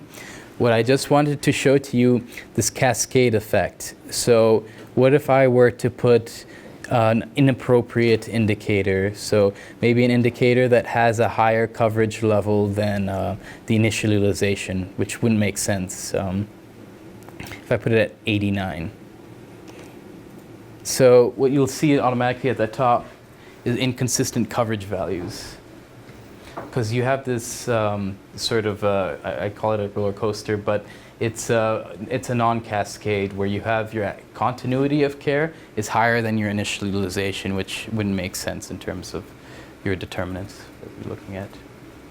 So that's something you'd have to go back into and maybe select a more appropriate indicator. And this is something we tell the countries as they go through this mapping process. And this is done for all the interventions selected. So moving on to step 5, sorry, I didn't want to save that. So it's going to step 5. You can, again, at the top, you'll have your service delivery mode and health package and the interventions you selected back in step 3. So what you're doing here on this step is, let's say, one note I forgot to make if you go back to step 4, 5, or 6, is that you can make adjustments even by the package. And what it does is it applies these, let's say if you identified specific high priority bottlenecks, you can apply these same selections to all of the interventions in the package by just making these selections at the package level. So let's say for WASH, if I had certain interventions, I can just make these selections and it will apply. And that goes the same for steps 4, 5, and 6. So in step 5, here is where we're looking at the specific root causes of the bottlenecks. So what you'll have here is actually all the determinants, and you can see they're highlighted by their severity. So but just like back in step 4, availability was considered middle severity, and here it's showing it again, middle severity. What you'll see next to the determinant is whether you selected it as a priority or not, if it's a priority severe strategy or not, a severe bottleneck or not. We still kept the other determinants as well. As you can see, even though it was not selected, later on the user might decide that insufficient access is a problem, insufficient access for human resources, that they may still select it as an issue, as a root cause of bottleneck for the analysis. So this is just something to help make their selections on. And they can provide details for each of these root causes of bottlenecks, as specifically within your population, what are these causes of bottlenecks? So if you're sharing this scenario with another user, then they can, instead of asking you, like, why did you select this, you can make that very clear in your comments and justification. So this is broken down again by availability, accessibility. We're looking at affordability, for example. It's showing it as higher severity bottleneck. And they identified that both direct financial barriers and indirect financial barriers are both root causes of bottlenecks. Specifically, direct financial barriers could be the mother just can't afford to have antenatal care, and indirect could be she couldn't afford transportation to get to the health facility, so it's a more indirect financial cost. And they can justify that again here as well. And so this would be done mainly for each of the determinants that you've selected that have the check marks, but they seem to have gone beyond and selected also additional causes of bottlenecks. And again, you would do this for each of the interventions specifically. So just going through one by one. And once you're done with this process, you can click Save and move on to the next step, which is step 6. And again, for the final time, you'll see this submenu with the interventions that you've selected back in step 3.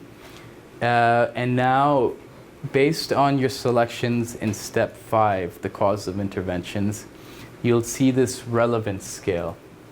So whatever you clicked on step 5 as the root causes of bottlenecks, so going back again here, they didn't seem to have selected anything. So you'll see in step 6 that the relevance of these bottleneck reduction strategies to reduce the bottlenecks are all red because there are no selections made. But since we made selections for WASH, if we go back to family care practices, WASH, and safe disposal of stools, then you'll see some more relevant strategies that could apply based on global evidence to address those bottlenecks, the specific root causes of bottlenecks. So on the left-hand side, you have the scale with the higher relevant strategies that would be more impactful, let's say, standing out, and lower strategies, lower-end strategies being in red.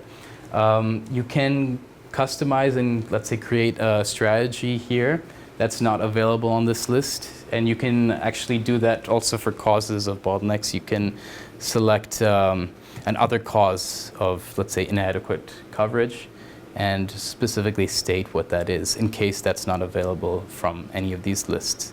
So this is just to give an added contextualization to the analysis. What you'll see is under your effect sizes here, how impactful these strategies are to addressing your bottlenecks. And so what they've selected is supply side financial incentives would address their financial bottlenecks, so their direct financial barriers to access this health service. So it could be within this range. They have orange ranges for each of the strategies coming from global evidence. And within these ranges, this gives an idea of what the global evidence is showing. You can go beyond these ranges as well, because your population that you're focusing on would be obviously and mainly different probably from the global evidence as well. So you're free to go beyond. You'll get a little red marker, and I can show that as well if you go beyond the ranges. It's just showing you, if you hover over it, that the effect size is beyond the suggested range. The suggested range is based on global evidence, but you're free to go beyond that, and it's fine to leave it like that because the global evidence is not applicable to all subnational areas, and you should, if you have effect sizes, definitely apply them to each of these strategies as well to show within your population how impactful these strategies are actually. Or you can rely on these ranges, whichever you're more comfortable with.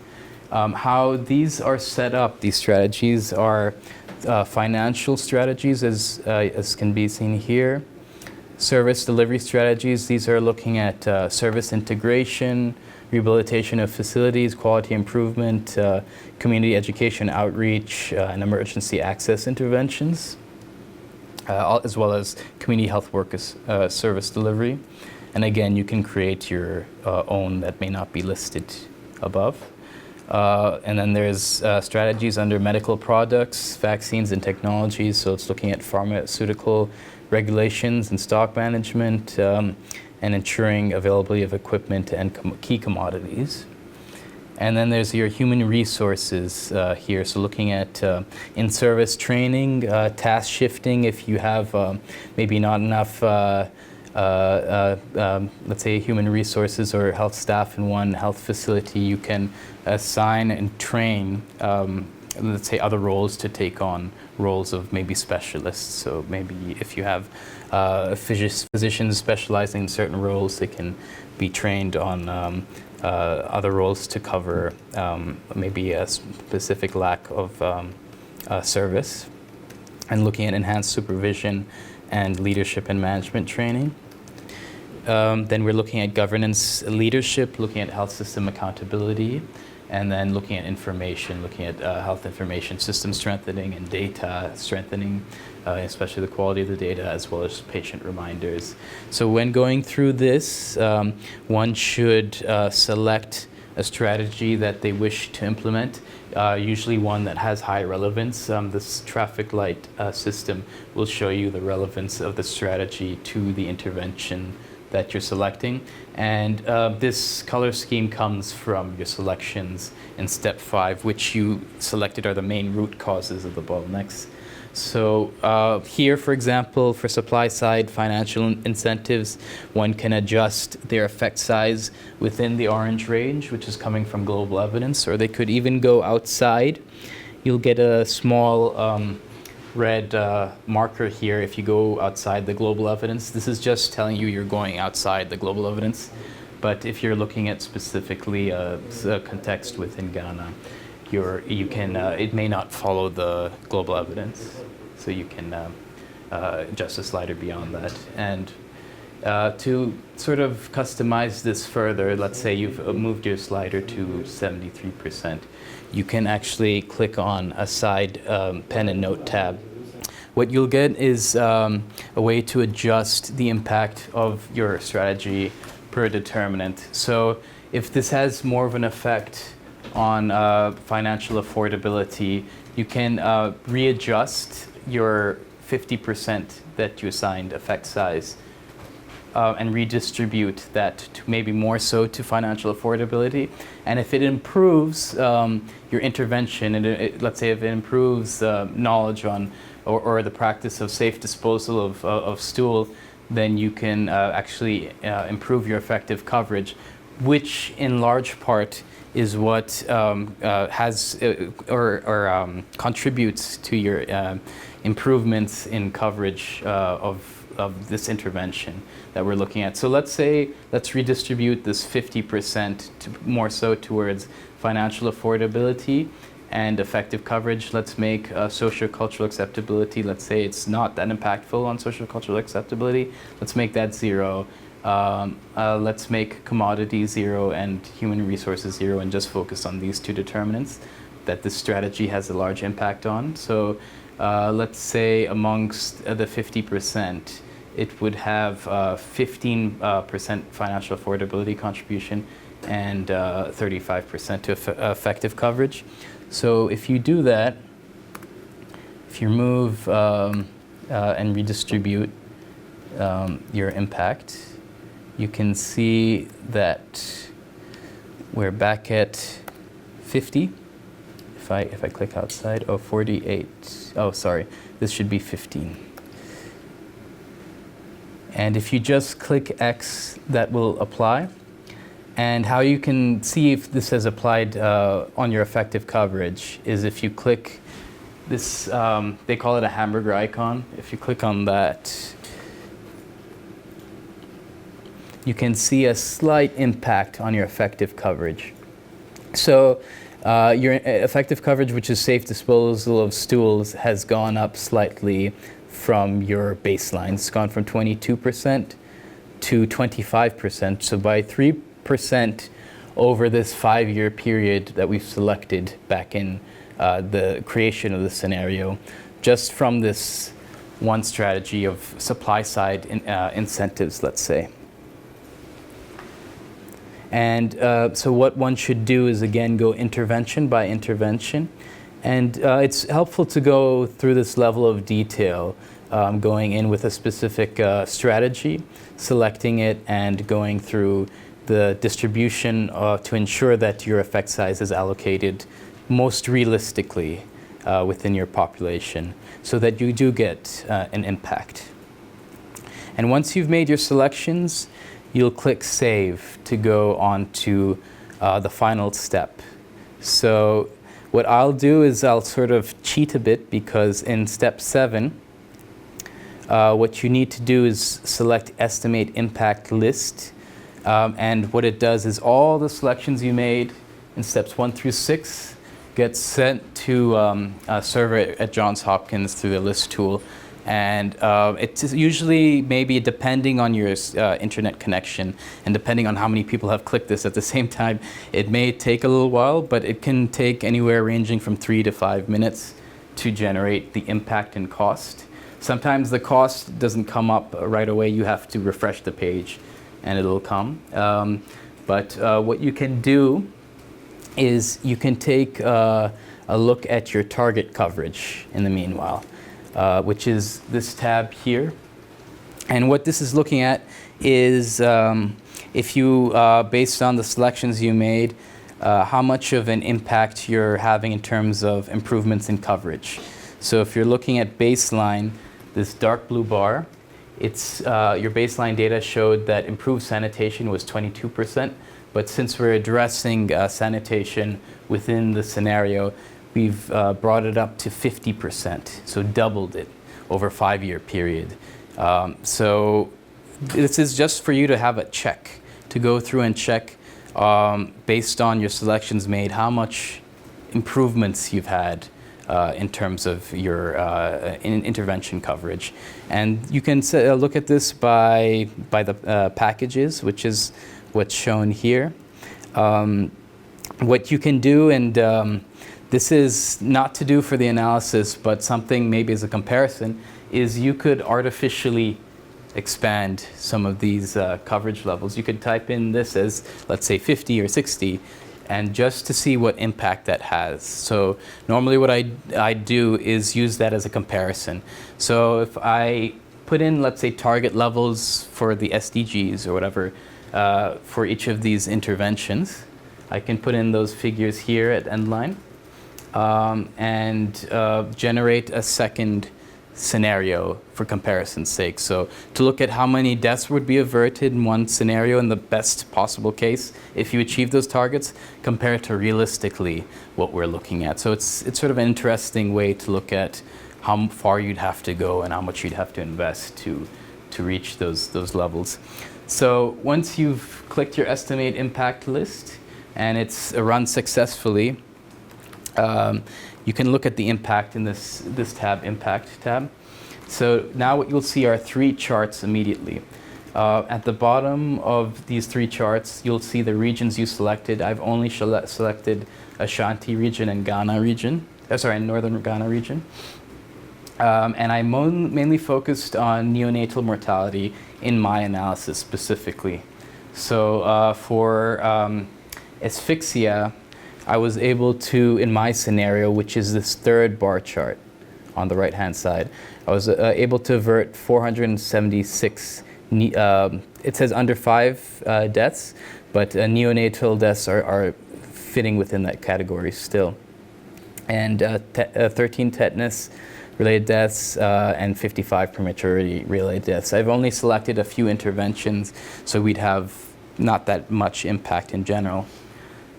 What the equity frontier is, and as I've mentioned before, the definition of the equity frontier is looking at is if you achieve the same levels of coverage as the better off or the least deprived population, which is the wealthiest 20%, this is the expected impact you're looking at achieving amongst your population, what you've selected back in step 1.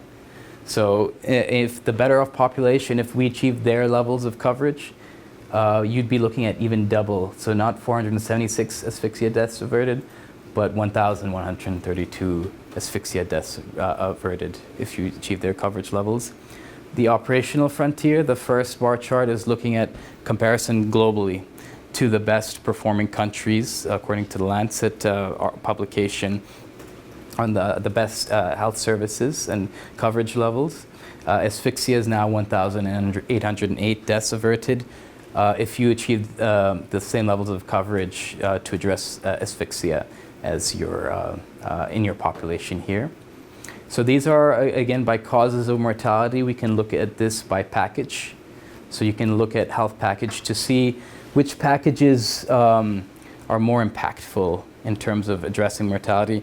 What you can tend to do here is you can also look at the operational frontier just to see how they're doing and how they're getting high rates of mortality addressed in general from their provision of services.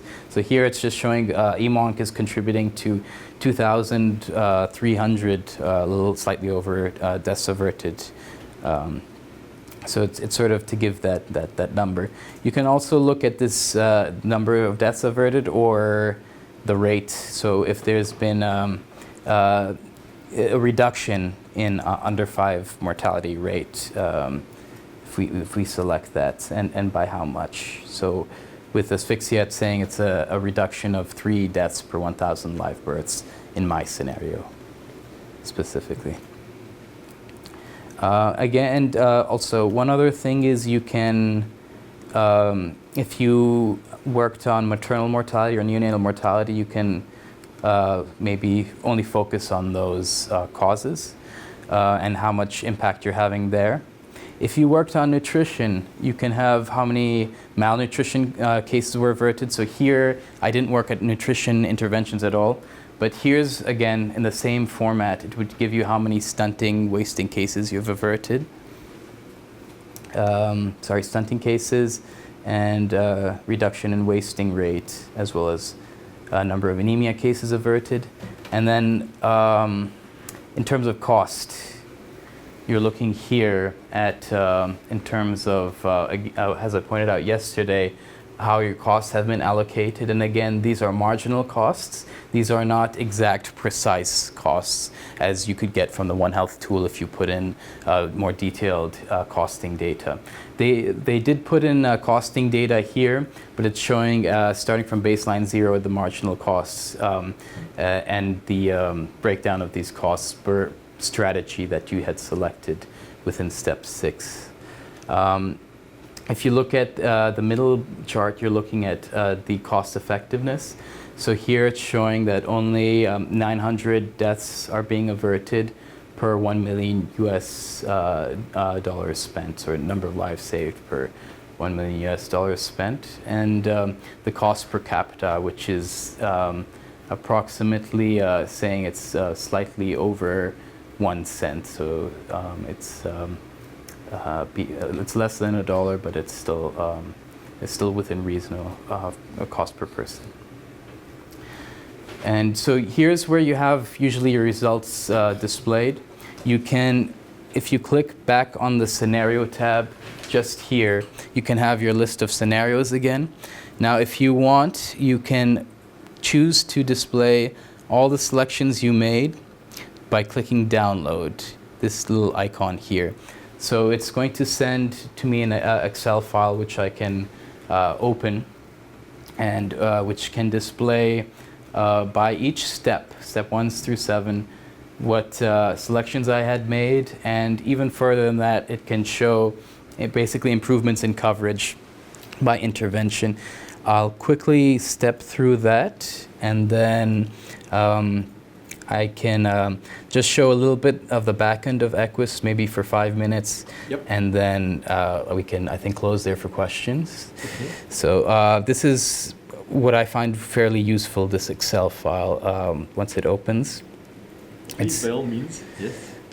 This is what, I don't know if you had gone through this, Robert, but this is looking specifically at all the selections you've made during your entire analysis. So what you have here are your 7 steps, and you can choose to expand any and each of these steps just to see all the selections you've made throughout the entire analysis. So we selected for our focal areas for those 2 regions: asphyxia, congenital anomalies, prematurity.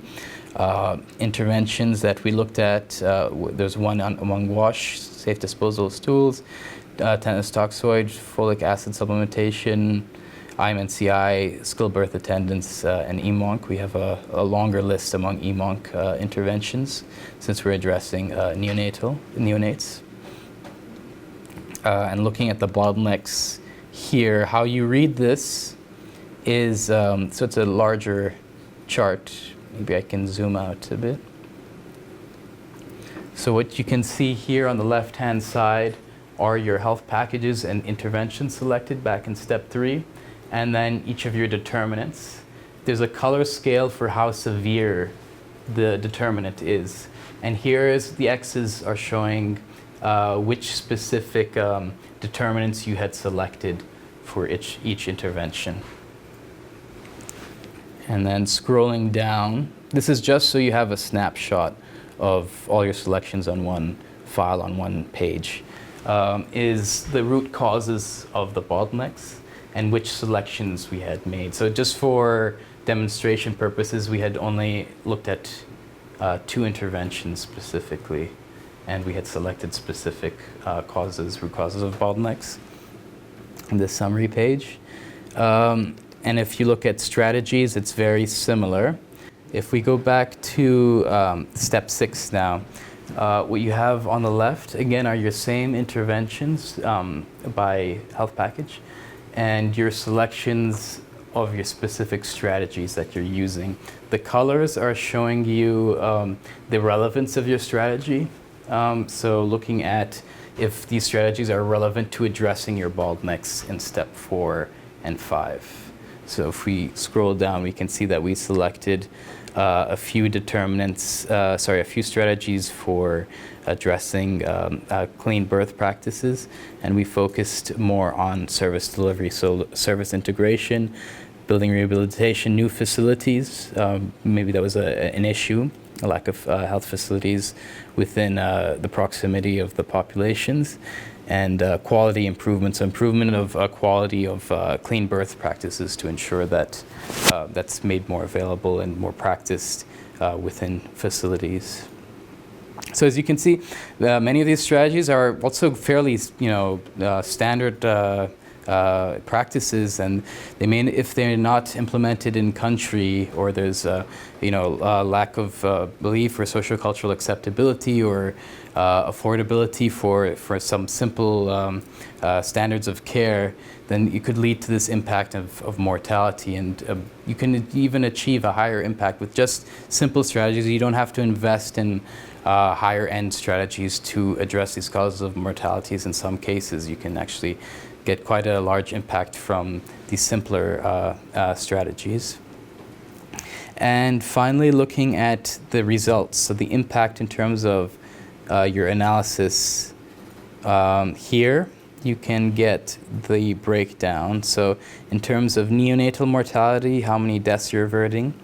If you move the image, the chart out of the way, if you move it to the side, you can look at the data in the back end.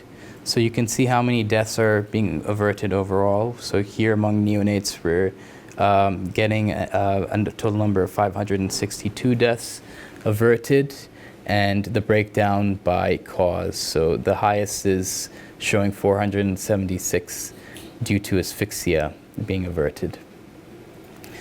We can also look at, in terms of under 5 mortality, the breakdown of your impact there by shifting the chart and seeing the data. So again, since neonates are within the category of under 5s, you can still see our focus was on neonates. We didn't make any adjustment to post-neonatal care or strategies. So that's why you don't see any impact there.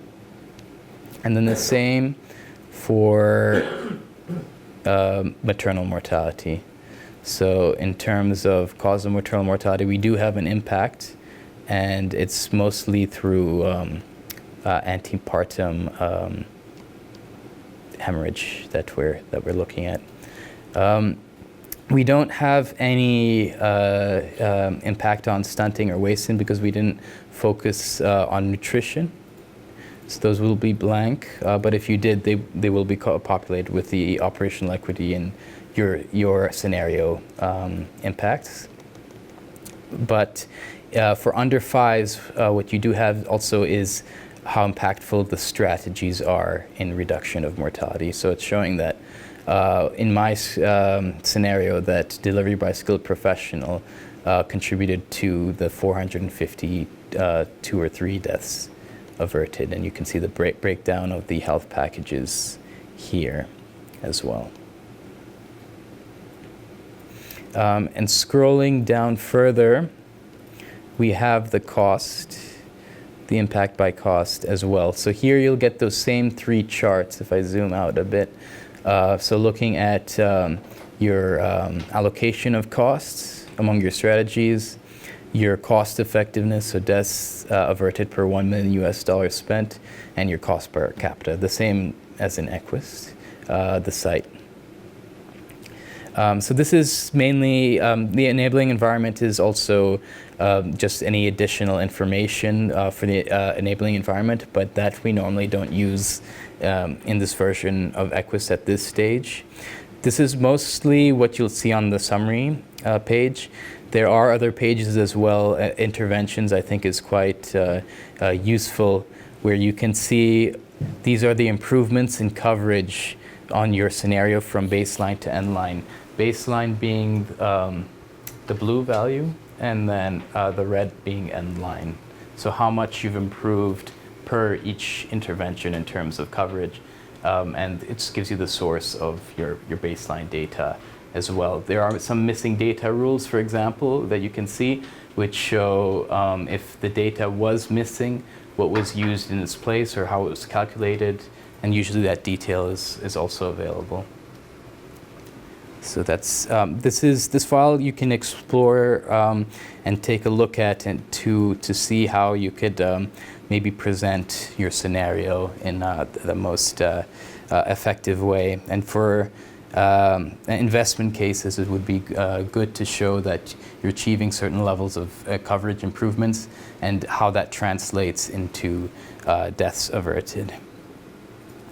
So that was scenario analysis on EQUIST. One final feature I'll show you is you won't have access to this unless you're a workspace administrator or data manager, is this setup button. If you have those roles, if you've been assigned those roles, there's an icon, the topmost right icon, which looks like a series of bars. If you select that, it brings you to a menu.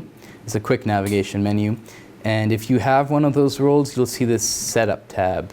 If you click that, you'll be taken now to the back end of EQUIST. So what we've just seen on everything I've showed you has been the front end, which all users have access to.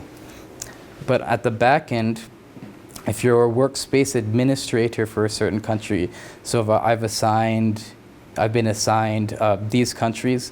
So I'll pick a fictional country, what they call Mythica.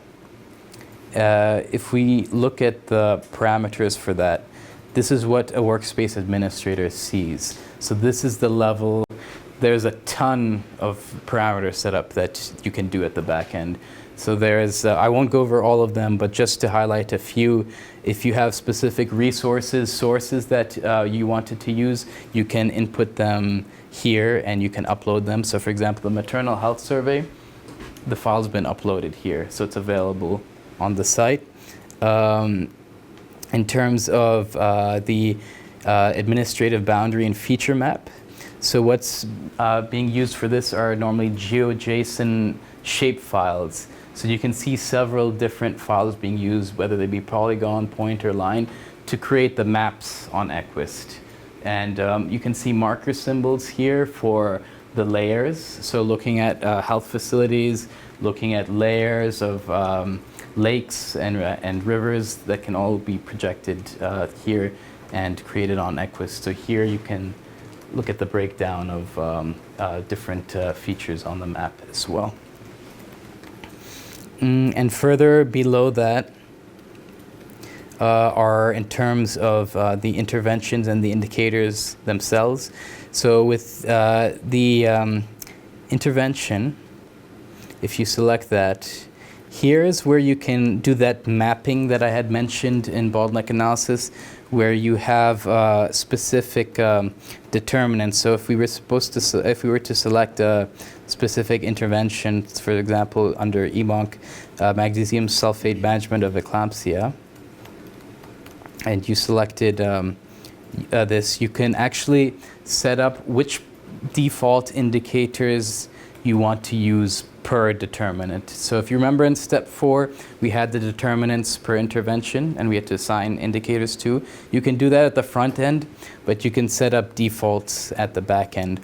You can set up a primary indicator, and you can also set up secondary indicators. So as many as the system can allow here, you can set those up and make those selections, which may be easier during step 4 of scenario analysis.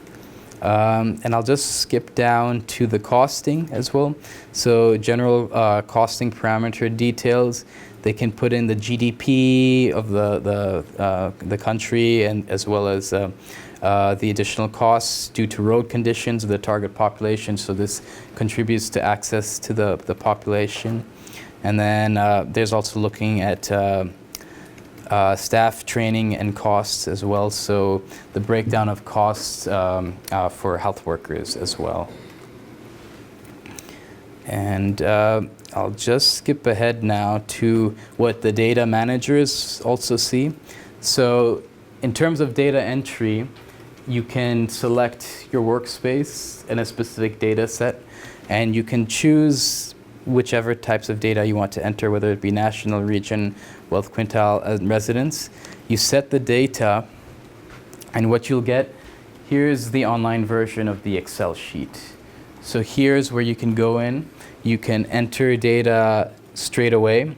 You can put in a source, and you can enter, let's say, the population of Mythica is 750 million, etc. And you can go in and go through, and you can enter the data here, or if you prefer to work on Excel, you can export it. And it comes out as an Excel file, and you can work on the Excel file and then re-import the import file, and it will update straight away on this field, and it can be adjusted as well later on. So this is just in a very brief nutshell what's at the back end. It's just for the workspace administrator to customize and publish the data. And once they publish it, it'll show up on the front end of EQUIST. So that's how that works from the back end to the front end. And I think I'll stop there on the demonstration. I know it's a lot. It's a 5-day course and packed in one session, but feel free to share any questions you may have, and we can then I think proceed to Robert's demonstration. Proceed to lunch. Proceed to lunch, then Robert's presentation, which connects to the outputs that you saw from scenario analysis.